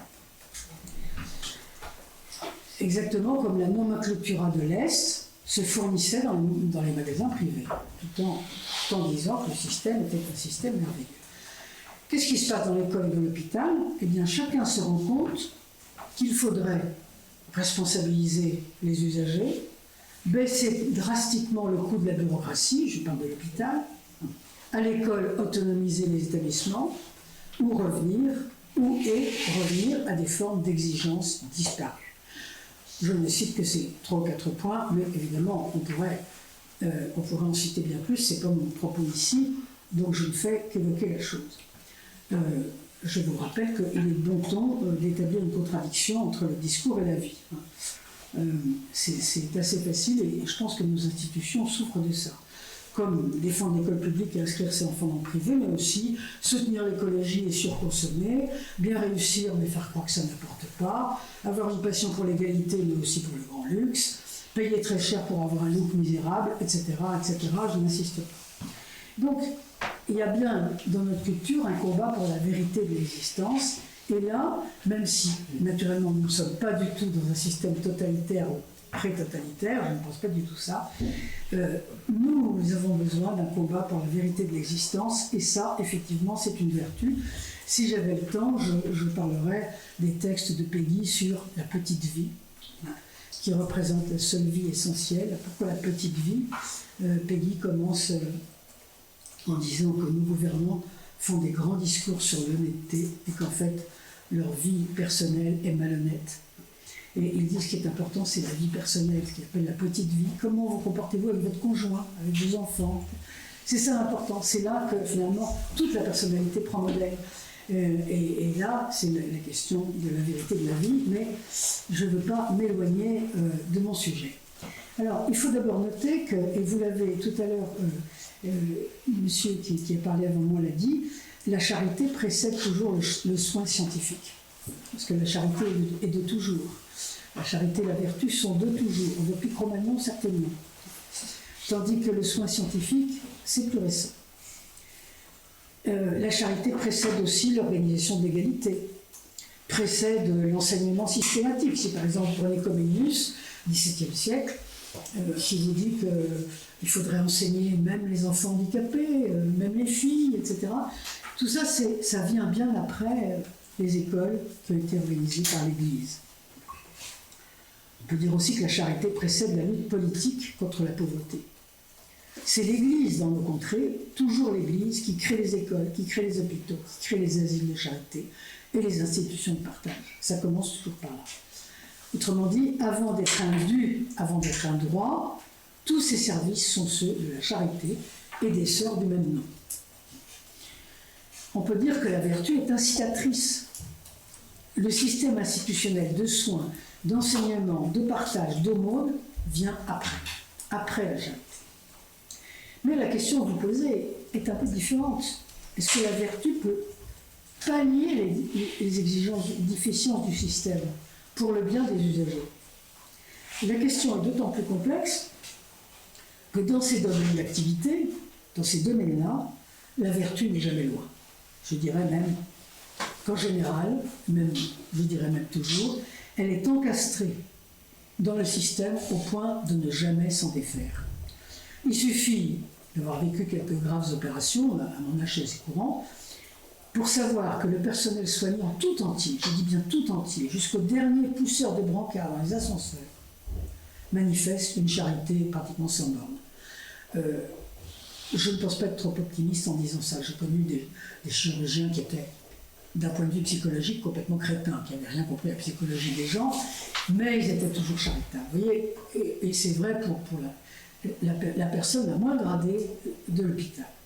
À ce point d'ailleurs que lorsque ces institutions connaissent de fortes perturbations, voire se défont, il arrive qu'elles ne tiennent que par la vertu. Et c'est aujourd'hui le cas en grande partie de l'école et de l'hôpital. Regardez nos écoles. J'ai un fils qui est agrégé de lettres en terminale. Il a demandé à avoir des petits bandits. Il a des petits bandits. Il est content. Petits bandits qui lui disent à la sortie du cours: Monsieur, j'ai tout appris pour avoir une bonne note, mais tout ce que vous avez dit était faux. Voilà.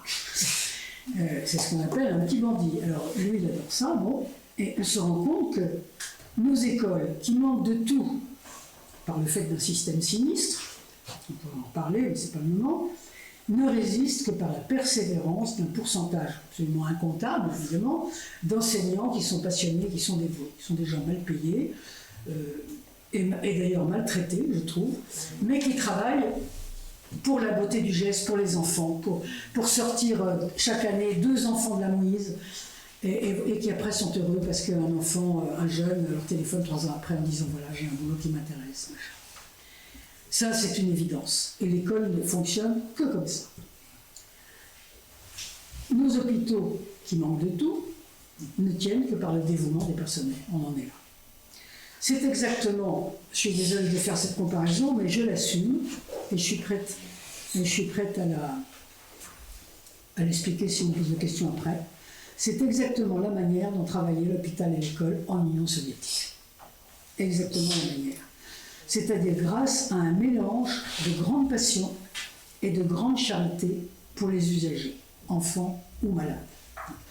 Je me rappelle une fois avoir eu des contacts avec un chirurgien qui soignait une de mes filles et qui m'avait dit qu'une fois, dans un colloque en Italie, il avait entendu parler d'un type qui en Russie travaillait dans, vous savez, une de ces villes de Sibérie qui n'avait même pas de nom, qui avait des numéros à l'époque, dans un hôpital absolument privé de tout, et qu'il était tellement extraordinaire, ce type, qu'il m'a dit, mon médecin, en exagérant forcément un peu, il arrive pratiquement à faire repousser des bras.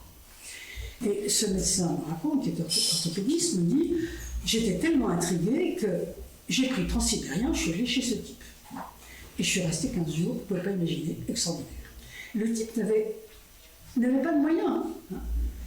Eh bien, par simple passion, il faisait des choses absolument extravagantes. Et ça, je pense que nous en sommes là. Alors, naturellement, le système n'est pas soviétique, ni totalitaire, mais il est quand même très, très inquiétant. Mais, à contrario, parce que vous m'avez demandé de réfléchir sur une question, donc je la tourne dans tous les sens, ça serait du cynisme que de profiter de la vertu pour économiser, Pour rajouter encore plus de bureaucrates qui font des fiches toute la journée pour savoir combien de femmes sont rentrées au niveau machin.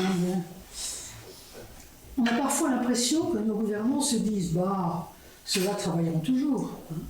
Les soignants se font jamais porter par, n'est-ce pas? D'autant plus que cette conclusion cynique, car c'est du cynisme, n'est pas tout à fait vraie.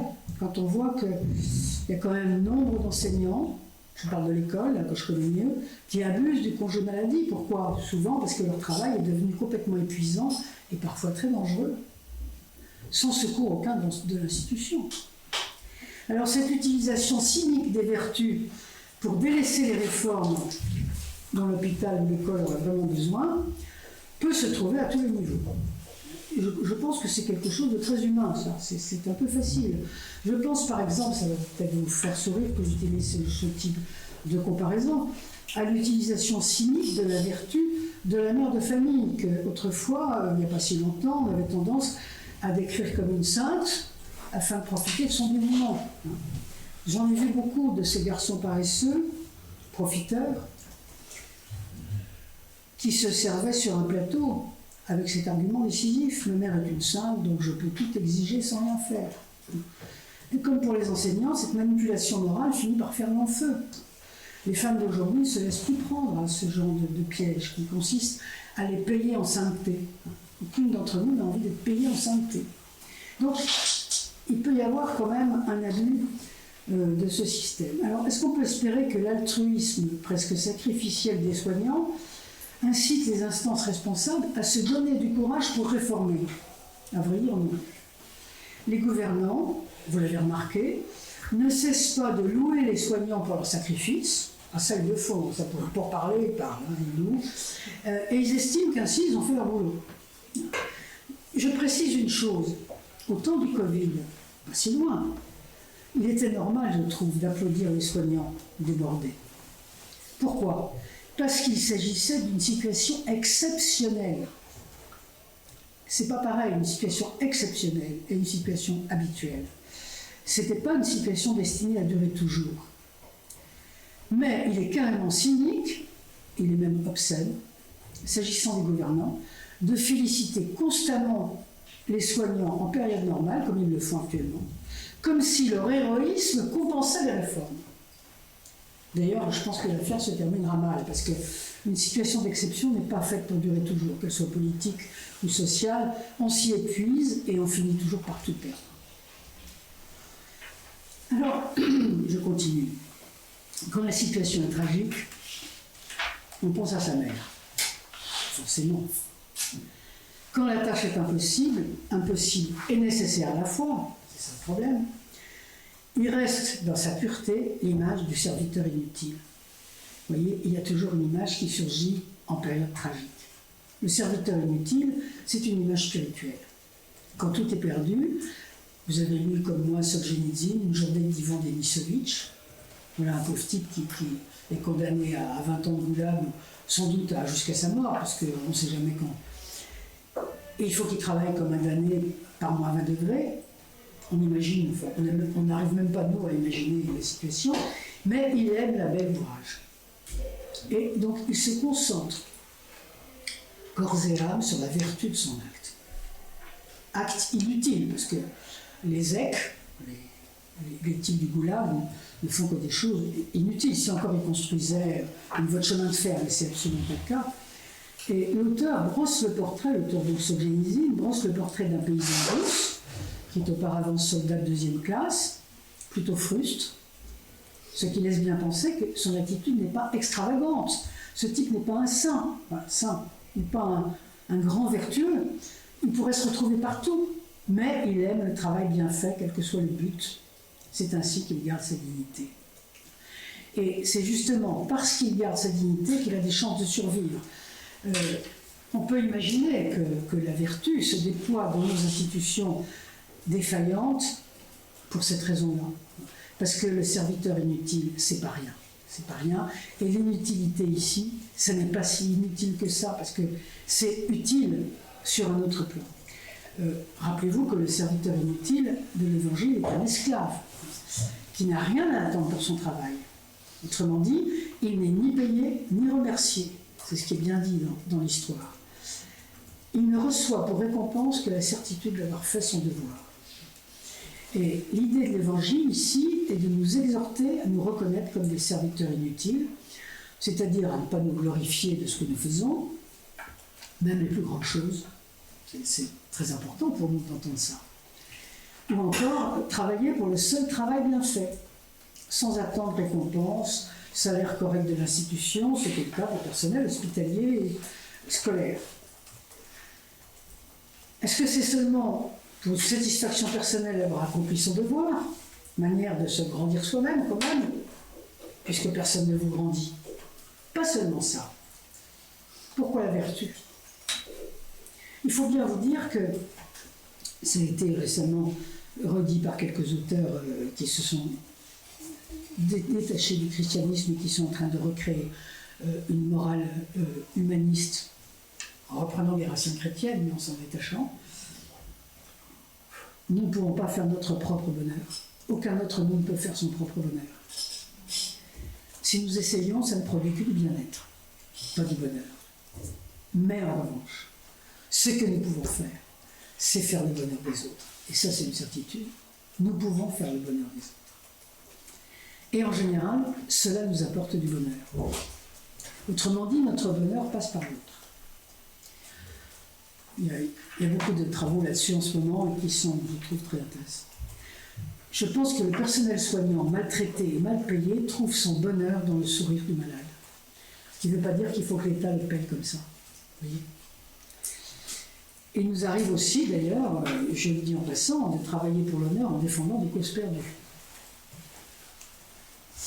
Je me rappelle avoir été au Manif pour tous. Maintenant, on est quasiment à la droite d'Hitler quand on a été au Manif pour tous, mais je n'ai pas honte de ça. C'est ce que j'appelle travailler pour l'honneur, parce que nous savions très bien que ça ne changerait absolument rien. On pouvait être des millions dans la rue, et ça n'aurait jamais rien changé. Travailler pour l'honneur, c'est défendre l'éthique seule, sans résultat. On peut appeler ça le panache, si on veut, mais c'est plutôt, ça peut être du panache spirituel. Ça peut être le signe laissé à l'avenir de nos enfants. Que nos enfants se disent, bon, j'étais impuissant, mais je ne suis pas resté silencieux, j'ai levé la main. C'est important quand même. Mais surtout, je crois que la vertu, l'excès de vertu comme héroïsme dont vous parlez, devient essentiel en situation tragique. Je veux dire, quand la tâche est impossible, mais qu'elle est nécessaire. Nous sommes en plein tragique. Le cas tragique, c'est la situation dans laquelle entrent en lutte deux valeurs qui sont à la fois contradictoires et affamées. Toutes les deux sont affamées. Et dans ce cas, je vais vous donner un exemple, la seule réponse. Je ne parle pas d'une solution, attention. Il ne s'agit pas de dissoudre une perle dans l'acide, c'est la solution, non. On ne va pas dissoudre le problème, on va y répondre. C'est-à-dire qu'on va, d'une certaine manière, le laisser intact, mais on va essayer d'y répondre. Consiste à excéder la vertu dans les deux termes de la contradiction. Par exemple, j'ai aussi deux exemples. Si vous avez un enfant qui se conduit comme un voyou, ça peut nous arriver à tous, et qui en même temps exige beaucoup d'affection, eh bien vous allez à la fois multiplier votre affection, votre attention à son égard, bien plus que d'habitude, et à la fois multiplier la vigilance et la fermeté quant à ses délits. C'est-à-dire que vous n'avez pas pris l'habitude de fouiller les chambres de vos enfants, mais là vous allez le faire, parce que vous ne savez pas s'il n'y a pas de labyrinthe dans les parages. Mais en même temps, vous allez excéder l'attention que vous lui donnez. Vous allez donc monter les deux termes de la polarité. Mais je vous donne maintenant un exemple au niveau collectif. La question de l'immigration. C'est une contradiction entre la politique et la morale. Elle exige à la fois l'hospitalité aux entrants, c'est la morale, et la protection de la culture et de l'identité sociale, c'est la politique. Les deux sont importants, les deux sont exigeants. Deux valeurs affamées, contradictoires.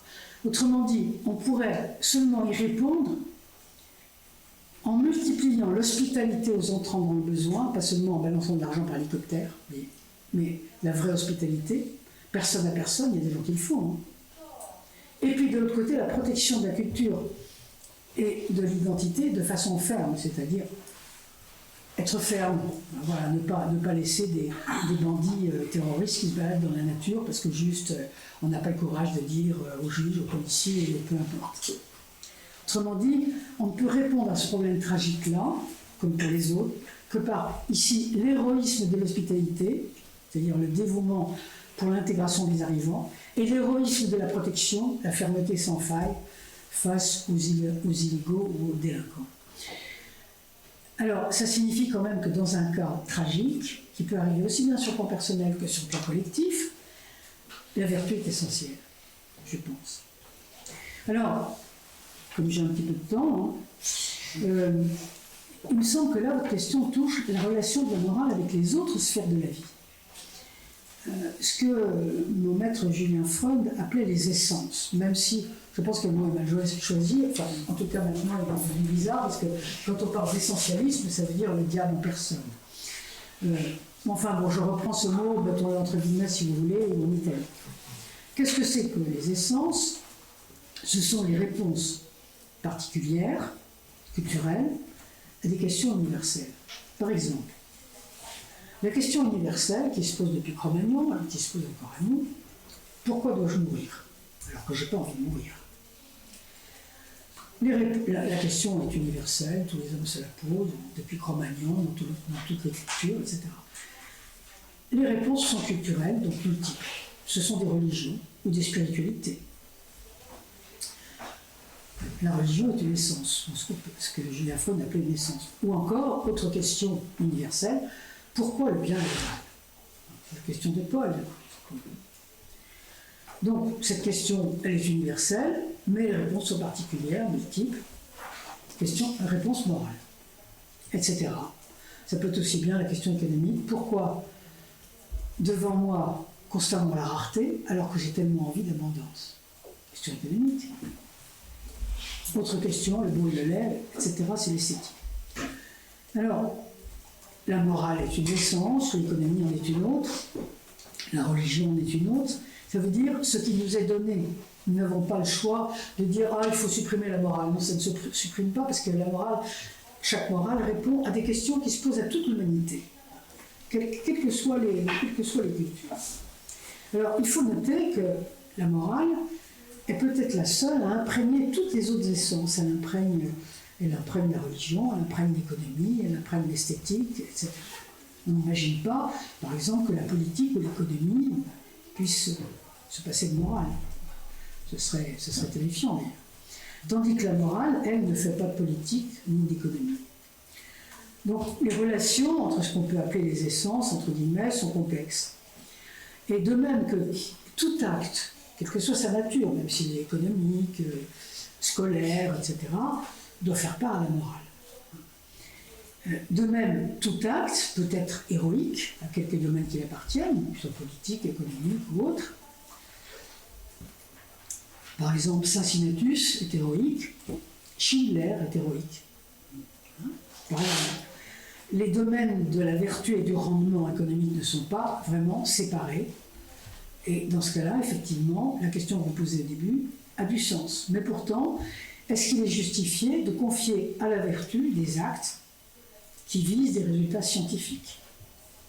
Donc une sorte de rentabilité. Par exemple, les sœurs d'autrefois dans les hôpitaux apportaient des soins dévolus à la vertu davantage qu'à la compétence. Elles n'étaient pas forcément très compétentes, ces sœurs, même si elles devaient avoir une sacrée habitude qui finalement donne la compétence, en tout cas par rapport à ceux d'aujourd'hui, bien sûr. Mais elles n'avaient pas d'impératif de rentabilité. Elles étaient vouées au seul bien de l'autre par la vertu seule. Par ailleurs, la médecine était limitée. Et par ailleurs, en plus, le corps comptait moins qu'aujourd'hui. C'était moins important qu'aujourd'hui. Aujourd'hui, nous sommes dans ce que nombre d'auteurs appellent la vie nue. C'est-à-dire que le corps a énormément d'importance. C'est que dans l'acte du soin médical, la science et la vertu sont si étroitement mêlées qu'il est difficile parfois de les distinguer. Et on sait quel chagrin peut envahir un malade quand il a l'impression d'être seulement un objet de science. Je pense que les médecins ont toujours ça en tête. Ils sont toujours en train de se dire, il faut surtout que le malade n'ait pas ça, ne pense pas ça, ne pense pas qu'il ait seulement un objet de science, seulement un numéro, seulement une maladie. Mais la vertu ne peut pas agir seule, ou alors dans des cas bien spécifiques. Ce qu'il faut dire, c'est que l'acte moral est personnel ou n'est pas. Personne ne peut vous forcer à accomplir un acte moral. Sinon, c'est plus un acte moral. Vous dites avec raison que l'héroïsme et la sainteté ne se décrètent pas. Je précise au passage que la sainteté n'est pas la vertu. La sainteté est la proximité de Dieu, pour autant que ça puisse être une forme d'héroïsme. Donc l'acte moral est un choix individuel. Cicéron, dans un passage célèbre qui nous a été laissé par saint Augustin, puisque comme vous savez, la plupart des œuvres de Cicéron ont été foutues dans les grands désastres des invasions du 5e siècle, dit que si la mort de l'individu est un fait de nature, la mort d'une société, c'est comme la fin du monde. Aussi, un individu peut mettre fin à ses jours, mais une société ne peut pas. Une société doit chercher à durer toujours. Ça signifie qu'un individu peut bien décider de sacrifier sa vie à un acte moral, mais aucune société ne le peut. C'est très intéressant, ce passage de Cicéron qui avait été repris par saint Augustin, qui, comme vous savez, était un très très grand admirateur de Cicéron. Le destin d'Athènes et de Rome montre bien comment les choses se sont passées, puisque Rome a accepté de sacrifier ses institutions pour la durée, parce que Rome était hantée par sa propre durée, tandis qu'Athènes n'a pas voulu sacrifier ses institutions, a préféré mourir debout avec ses institutions beaucoup plus tôt. Le destin d'Athènes est beaucoup plus bref que celui de Rome. Autrement dit, aucun individu n'a le droit d'entraîner les autres ou sa communauté dans un acte moral, et encore moins d'imposer aux autres un acte moral, ce sont les mouvements totalitaires. Donc il importe de signaler ici cet aspect particulier, personnel de l'acte moral, parce que le moment postmoderne, donc notre moment, a tendance à déployer la sphère morale partout où elle ne doit pas être. Alors,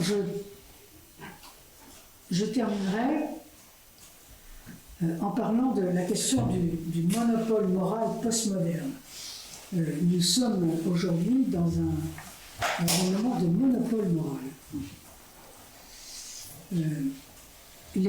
Ce que Julien Freund appelait les essences étaient liées avant la modernité et elles sont séparées avec la modernité. Par exemple, aujourd'hui, l'économie est trop facilement séparée de la morale. On s'en rend compte, d'où une économie de la démesure. Et contrairement à ce que certains pensent, il y a aujourd'hui une prédominance de la morale. J'ai beaucoup de gens autour de moi qui disent qu'il n'y a plus de morale. C'est totalement faux. Au contraire, la morale est prédominante. Pourquoi? Parce qu'une religion qui s'effondre, c'est ce qui nous arrive aujourd'hui, nous avons notre religion qui est là depuis 15 siècles est en train de s'effondrer, elle se voit toujours remplacée par une morale. On peut très très bien décrire, par exemple, je ne le ferai pas maintenant bien sûr, mais après le reflux du christianisme au XIXe siècle, ce que Olivier Grenouillot appelle la grande moralisation du monde. Le XIXe siècle, d'ailleurs on en est encore là, a été le moment d'une grande moralisation du monde. Et aujourd'hui, nous avons deux expressions de cette domination morale, de cette importance morale. Dans la seconde moitié du XXe siècle, une utopie pacifiste. On a essayé, dans la vie internationale, de remplacer la guerre par les tribunaux internationaux, c'est-à-dire par une morale, ce qui n'a pas marché.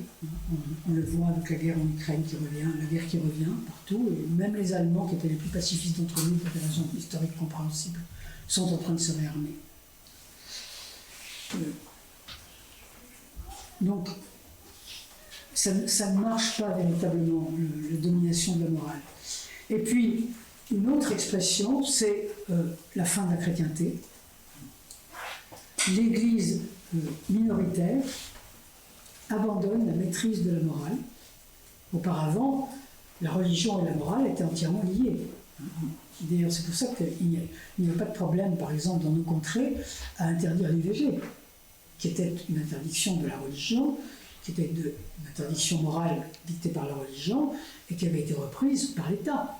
Tout le monde trouvait ça normal que l'État, disons, exécute des lois pour répondre à la morale religieuse, parce que cette morale religieuse était dominée complètement.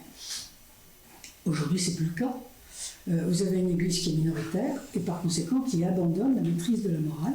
Elle n'a plus la maîtrise de la morale et qui reprend le rôle? C'est l'État. C'est l'État qui reprend en main la maîtrise de la morale. C'est maintenant, si il est possible dorénavant de pratiquer l'IVG ou l'euthanasie, voire, qui risque de nous arriver dans quelques temps, ce n'est plus l'Église qui va en décider, ça va être l'Assemblée nationale qui va voter ça. Autrement dit, notre morale est devenue une forme de religion, avec tout ce que cela suppose d'obligation et d'intolérance. Forcément, parce que toutes les morales, quand elles sont généralisées, sont pratiquement plus ou moins intolérantes. Enfin, en tout cas, elles ne laissent pas les citoyens ou les sujets faire ce qu'ils veulent. Bon, je vais m'arrêter là parce que je voudrais qu'on ait le temps pour discuter. Donc j'espère ne pas être arrêté un petit peu au milieu d'une phrase, mais je ne voudrais pas recommencer un paragraphe et je préfère vous laisser la parole. Merci. Je vous en prie. J'étais très impressionné par une chose que vous avez dit, voilà, qui est la liaison entre vérité et la vertu.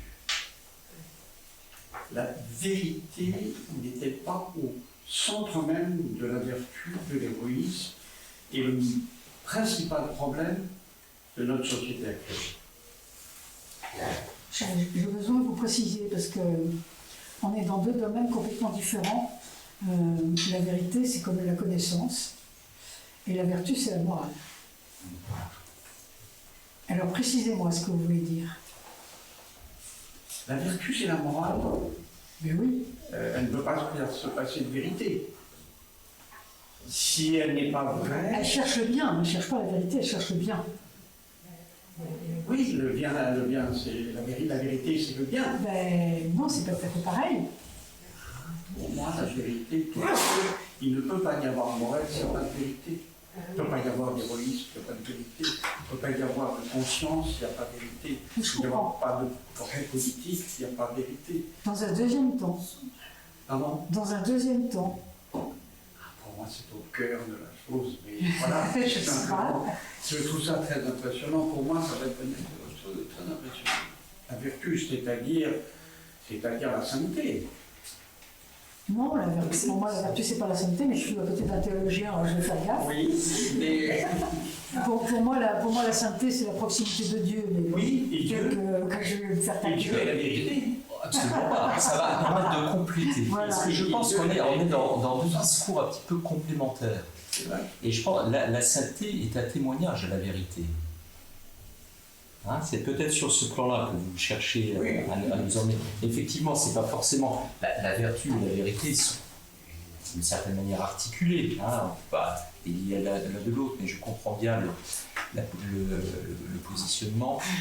Si je vais du côté sainteté, de fait, il y a un témoignage à la vérité. Je parlais tout à l'heure des prophètes. Hein, les prophètes, souvent, pouvaient être vertueux, je l'espère. Tout à l'heure, je parlais aussi de David, qui pouvait avoir une vertu parfois un petit peu limite. Mais c'est justement, c'est ça, c'est bien là. Donc, je pense que c'est pour cette raison qu'on est complémentaires. La vertu n'est pas forcément totalement assimilable et recoupable avec la vie d'un saint. Il peut avoir une vertu parfois peut-être un petit peu douteuse au départ.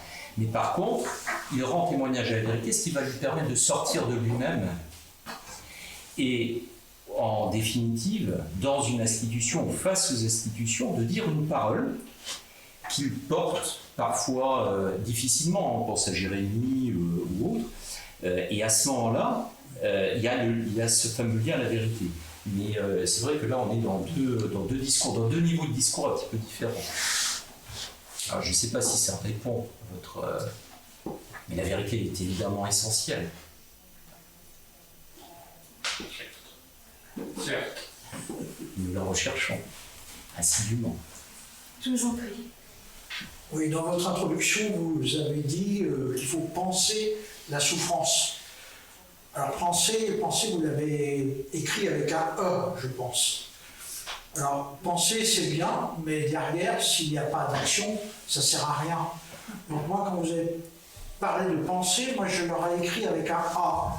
Penser la souffrance, c'est-à-dire s'en occuper, c'est-à-dire agir. Quand on pense, on a un pansement, on agit. Donc voilà, c'était ça ma petite première réflexion. La deuxième, vous avez parlé effectivement du travail des soignants et des enseignants, que vous dites qu'effectivement beaucoup de gens qui exercent ces activités ne le font pas par recherche de reconnaissance principalement. Donc on parle de vocation dans le monde religieux. Et moi je pense que beaucoup d'enseignants et de soignants font leur activité par vocation. Oui, voilà, c'est le jour en bas. vous avez raison, vous avez raison. Ce sont des métiers à vocation. C'est d'ailleurs ça qui sauve l'institution. Voilà. Je pense que c'est ça qui permet à l'institution de durer en dépit des différences du politique. Sauf qu'il y a de moins en moins de candidats. Bien sûr, bien sûr. Non, mais c'est pour ça qu'on ne peut pas compter là-dessus. Un jour ou l'autre, ça finit par sombrer. Oui. Je disais penser parce que dans le moment éthique, on va prendre penser en P-A-N et pas en P-E-N, mais pour pouvoir penser effectivement et concrètement, il faut savoir à qui s'adresse le geste. Et donc ça signifie qu'il faut pouvoir avoir pensé une anthropologie de la souffrance. Sinon, on est dans un acte technique, procédural, dans lequel en fait beaucoup de soignants aujourd'hui s'épuisent parce qu'ils peinent à retrouver le sens de la rencontre. Et donc ils peinent à retrouver ce lieu qui n'est pas une alliance thérapeutique uniquement asymétrique, qui s'appuie sur ses compétences, mais qui est aussi de l'ordre de l'authenticité existentielle qui est sa tâche d'homme. Et vous l'avez souligné très, très justement, tous les deux de différentes manières. Il y a la nécessité de travailler la vertu, au sens où les soignants sont suscités dans la vertu, et en même temps, actuellement, aujourd'hui, une difficulté liée à une fatigue et une souffrance soignante de plus en plus grande, qui les amène soit à une incurie, soit à une hypercurie, parce qu'ils ne savent plus comment répondre à eux seuls. Est-ce qu'il y avait une autre question? Je vous écoute. J'ai une question.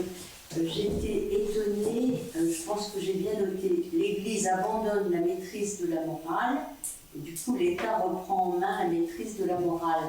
Alors c'est un peu anecdotique, mais dans les années 60, quand j'étais en classe primaire, on avait des cours de morale. Je pense que ça n'existe plus dans cette façon de voir, mais et du coup, il y a quand même toute une... et je pense notamment au 11 novembre, mais c'est quand même une oration du 11 novembre, etc., dans les écoles publiques, dans les villages où j'ai habité. Il y avait... Bon, moi, j'avais une formation, si vous voulez, chrétienne, d'un côté, mais aussi une formation tout de même laïque, et à l'école laïque, etc., et une formation morale quand même. Alors, je voudrais que vous explicitiez un petit peu ce que vous pouvez faire. Si vous voulez, avant le judéo-christianisme et autour du judéo-christianisme, dans toutes les civilisations, c'est l'État qui s'occupe de la morale. La religion est à côté, avec ses grands prêtres, ses rites. Vous avez une séparation, bien souvent, entre les grands prêtres qui s'occupent de la religion et l'État qui s'occupe de la morale. Avec le judaïsme, puis avec le christianisme, les choses sont très différentes. Les juifs mettent en œuvre une société dans laquelle la morale et la religion vont ensemble. C'est Dieu c'est l'étape de la loi. Et donc, nous vivons depuis 16 siècles, depuis Théodose, en fait, depuis le début du christianisme, de la chrétienté plutôt, nous vivons dans un système social, religieux, où c'est la religion qui tient la morale en main. Et ça, c'était vrai jusqu'à la fin du XXe siècle, pratiquement, jusqu'aux années 70, disons. À partir des années 70, vous voyez une brisure. La plupart des gens qui ne sont plus, enfin une grande partie de nos concitoyens qui ne sont plus chrétiens, ne veulent plus de la morale chrétienne. Tous les problèmes avec l'IVG, etc. À partir de ce moment-là, il faut que quelqu'un s'occupe de la morale, et on revient aux États pré-chrétiens. C'est-à-dire que c'est l'État qui va s'occuper de savoir si on a le droit d'avorter ou si on a le droit de se suicider. Enfin, le droit de se suicider, c'est un peu aberrant comme phrase, mais vous voyez ce que je veux dire. Alors, quant au catéchisme, à la morale, ça c'est encore autre chose. La suppression de la morale, pas du catéchisme, de la morale à l'école, c'est lié avec la fin d'une certaine exigence. Mais ça pourrait revenir aussi bien. Les écoles publiques peuvent aussi bien. D'ailleurs, je me demande si c'est pas en train de revenir dans certains lieux, avec l'instruction civique, en fait. Et ça, c'est l'État qui distribue, qui diffuse la morale, c'est logique. C'est tout à fait logique dans notre cas. Alors, ça fait un sacré changement. Je pense que c'est plus que l'État, ce sont je veux dire, il y a une espèce de moraline ambiante qui fait que le juridique passe derrière, puisque j'ai l'impression que la morale l'emporte, et puis une morale très ciblée finalement. Oui, parce qu'il se passe encore une autre chose dont je n'ai pas parlé parce que je ne voulais pas m'étendre. Dans pratiquement tous les cas historiques qu'on a sous la main, ça va très loin, ça peut aller jusqu'à l'Égypte ancienne. Quand une religion très importante s'efface, ou s'effondre, c'est pas notre cas, elle s'efface plutôt dans nos pays, j'entends par ailleurs, mais c'est la morale qui prend la place. C'est toujours le cas. Ça veut dire, j'entends des gens autour de moi qui disent il n'y a plus de religion, donc il n'y a plus de morale. C'est complètement faux. C'est la morale qui prend la place de la religion et qui en fait devient une espèce de religion. Ce que vous êtes en train de dire. C'est-à-dire que notre morale, aujourd'hui, dictée par l'État, ou par les instances de l'État, est devenue une espèce de religion. On n'a vraiment plus le droit de ne pas obéir à cette morale. La morale qui fait que, par exemple, il faut être tolérant vis-à-vis, je ne sais pas, des LGBT ou des choses comme ça. Vous avez maintenant le délit d'entrave, qui fait que vous ne pouvez plus essayer de convaincre une jeune femme de ne pas pratiquer l'avortement. Vous n'avez pas le droit même d'essayer de la convaincre. C'est un délit d'entrave. Elle peut avoir une plainte contre vous, une plainte, vous voyez, aller au procès contre vous à la limite. Parce que la morale est devenue omniprésente, omnipotente et intolérante. Et ça, cette espèce de glissement de la religion à la morale est quelque chose qu'on connaît historiquement. Ce qui est en train de nous arriver est déjà arrivé à d'autres, vous voyez, c'est pas du tout un truc extraordinaire. Ça tient au fait que la religion chrétienne s'est effondrée dans nos pays, par ailleurs, probablement, parce qu'effectivement, elle est assez florissante ailleurs, dans d'autres endroits. Je vous en prie. La question sera pour chacun de la personne. Vous avez parlé de la nécessité de l'excès de vertu. De la nécessité de l'excès de vertu, que l'excès de vertu peut être fécond en cas de situation tragique. Et vous avez évoqué, je le vois comme plus une éthique qu'une morale, le fait d'excéder la vertu aux deux termes de la contradiction. Vous avez dit, voilà. Est-ce que vous pourriez, pour moi c'est une manière de réhabiliter l'espace public, par exemple, dont parle Arendt. Est-ce que vous pourriez, s'il vous plaît, approfondir, rapidement, mais simplement développer cette idée, puisqu'elle me paraît claire. L'exemple que j'ai donné. Oui. Deux exemples. Oui, j'ajoute un bémol parce que vous parlez d'excès de vertu. Il y a aussi un problème, c'est qu'il ne faut pas non plus aller trop dans l'excès, même pour l'observer. Montaigne disait, même la vertu doit avoir des limites. Ça peut paraître bizarre, mais c'est pas faux non plus quand on y pense. Donc, voilà, excès de vertu. Je reprends cette affaire d'immigration. Moi, ça me paraît évident. Je ne sais pas ce que vous en pensez, vous. Il me semble évident que quand on doit répondre à une question comme ça, on ne peut pas y répondre par une affirmation allant seulement dans un sens. C'est-à-dire ceux qui disent « bon, ben, ouvrons les vannes, laissons rentrer tous les immigrants, après tout, nous avons besoin, nous devons aimer tout le monde. Et voilà. Nous ne pouvons pas non plus dire bah, « fermons les vannes parce qu'on a besoin de garder notre identité, donc on repousse ». C'est pas possible, on ne peut pas dire tout l'un ou tout l'autre. Donc on est obligé d'être très puissant dans les deux. Et être très puissant dans les deux, je pense que c'est une chose possible, puisque sur le plan personnel, c'est possible. Ça demande beaucoup d'efforts et aussi beaucoup de vertu, sans aller jusqu'à l'excès pour penser, vous voyez ce que je veux dire. Mais effectivement, je pense que ça demande beaucoup d'efforts, mais on se rend compte que dans la vie personnelle, on peut parfaitement faire cet effort-là quand on a, je vais donner cet exemple, un enfant qui est vraiment gravement, qui a des problèmes vraiment très graves, et qu'on se dit, bah, il va falloir que j'abandonne le reste, et que je fasse des efforts vraiment ici, dans les deux cas. Mais c'est pareil sur le plan collectif. Et moi, je regrette énormément. Dans ma vie, j'ai travaillé pendant 5 ou 6 ans pour des associations de migrants. On était beaucoup plus jeunes.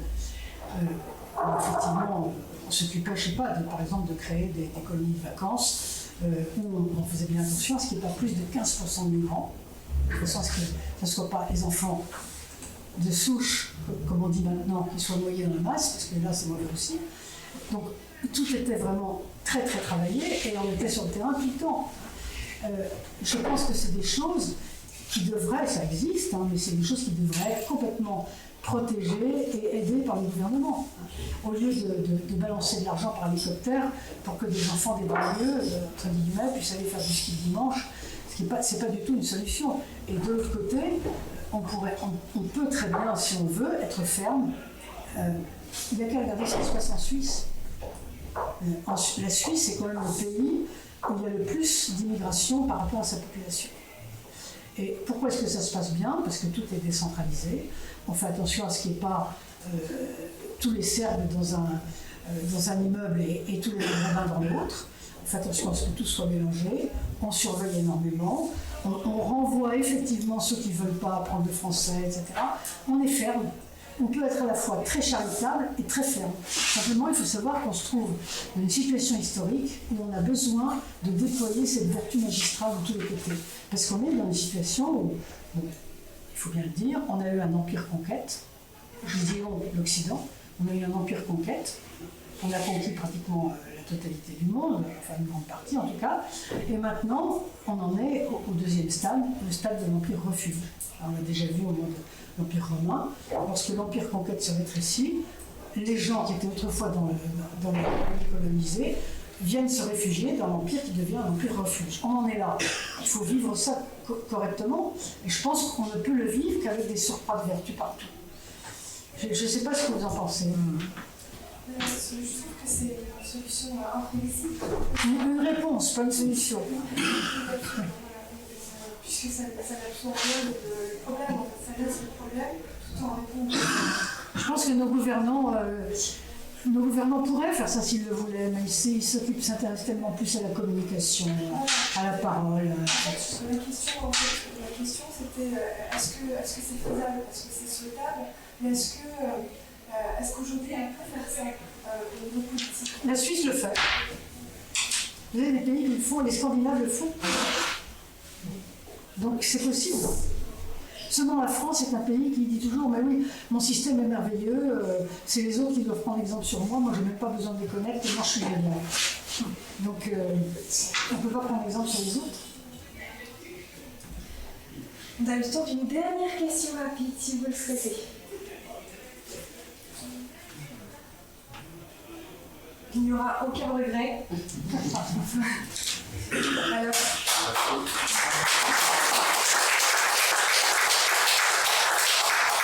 Je vais vraiment prendre le temps de vous remercier tous les deux, Alexandre et Mme Delsol, pour ces remarquables interventions.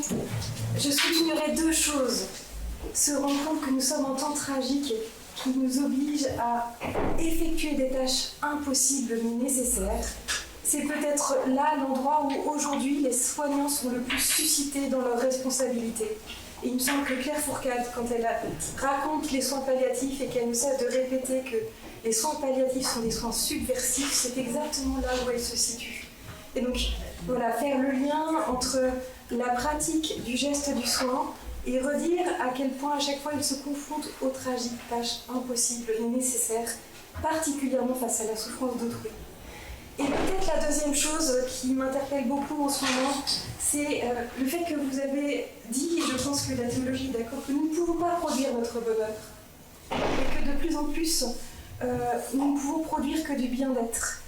Et il me semble que là, à la fois la théologie et la philosophie peuvent se recouper, puisque nous perdons la philosophie du bonheur pour être de plus en plus dans une recherche du bien-être, qui parfois écrase et étouffe aussi le geste du soin, jusqu'à se situer dans l'accompagnement spirituel et dans le fait que l'on essaie de promouvoir un accompagnement spirituel qui ne fait en fait que se penser en termes de bien-être, va obliger les soignants de plus en plus à créer et à entrer dans une vraie poétique de l'action.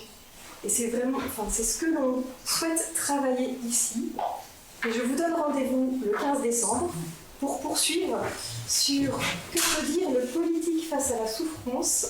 Nous avons une philosophe, Flora Bastiani, qui va travailler la question de la micro-phénoménologie dans la question du soin critique et qui va venir nous raconter comment est-ce qu'on peut décrire le soin dans des périodes de phase critique. Et Aline Beaupré-Chaillet, qui elle est juriste et qui travaille beaucoup la question de la fin de vie et donc qui va pouvoir nous éveiller à ce que peut nous dire le droit face à la souffrance ou face à la douleur. Je vous dis, je l'espère, au lundi 15 décembre, et je vous remercie vivement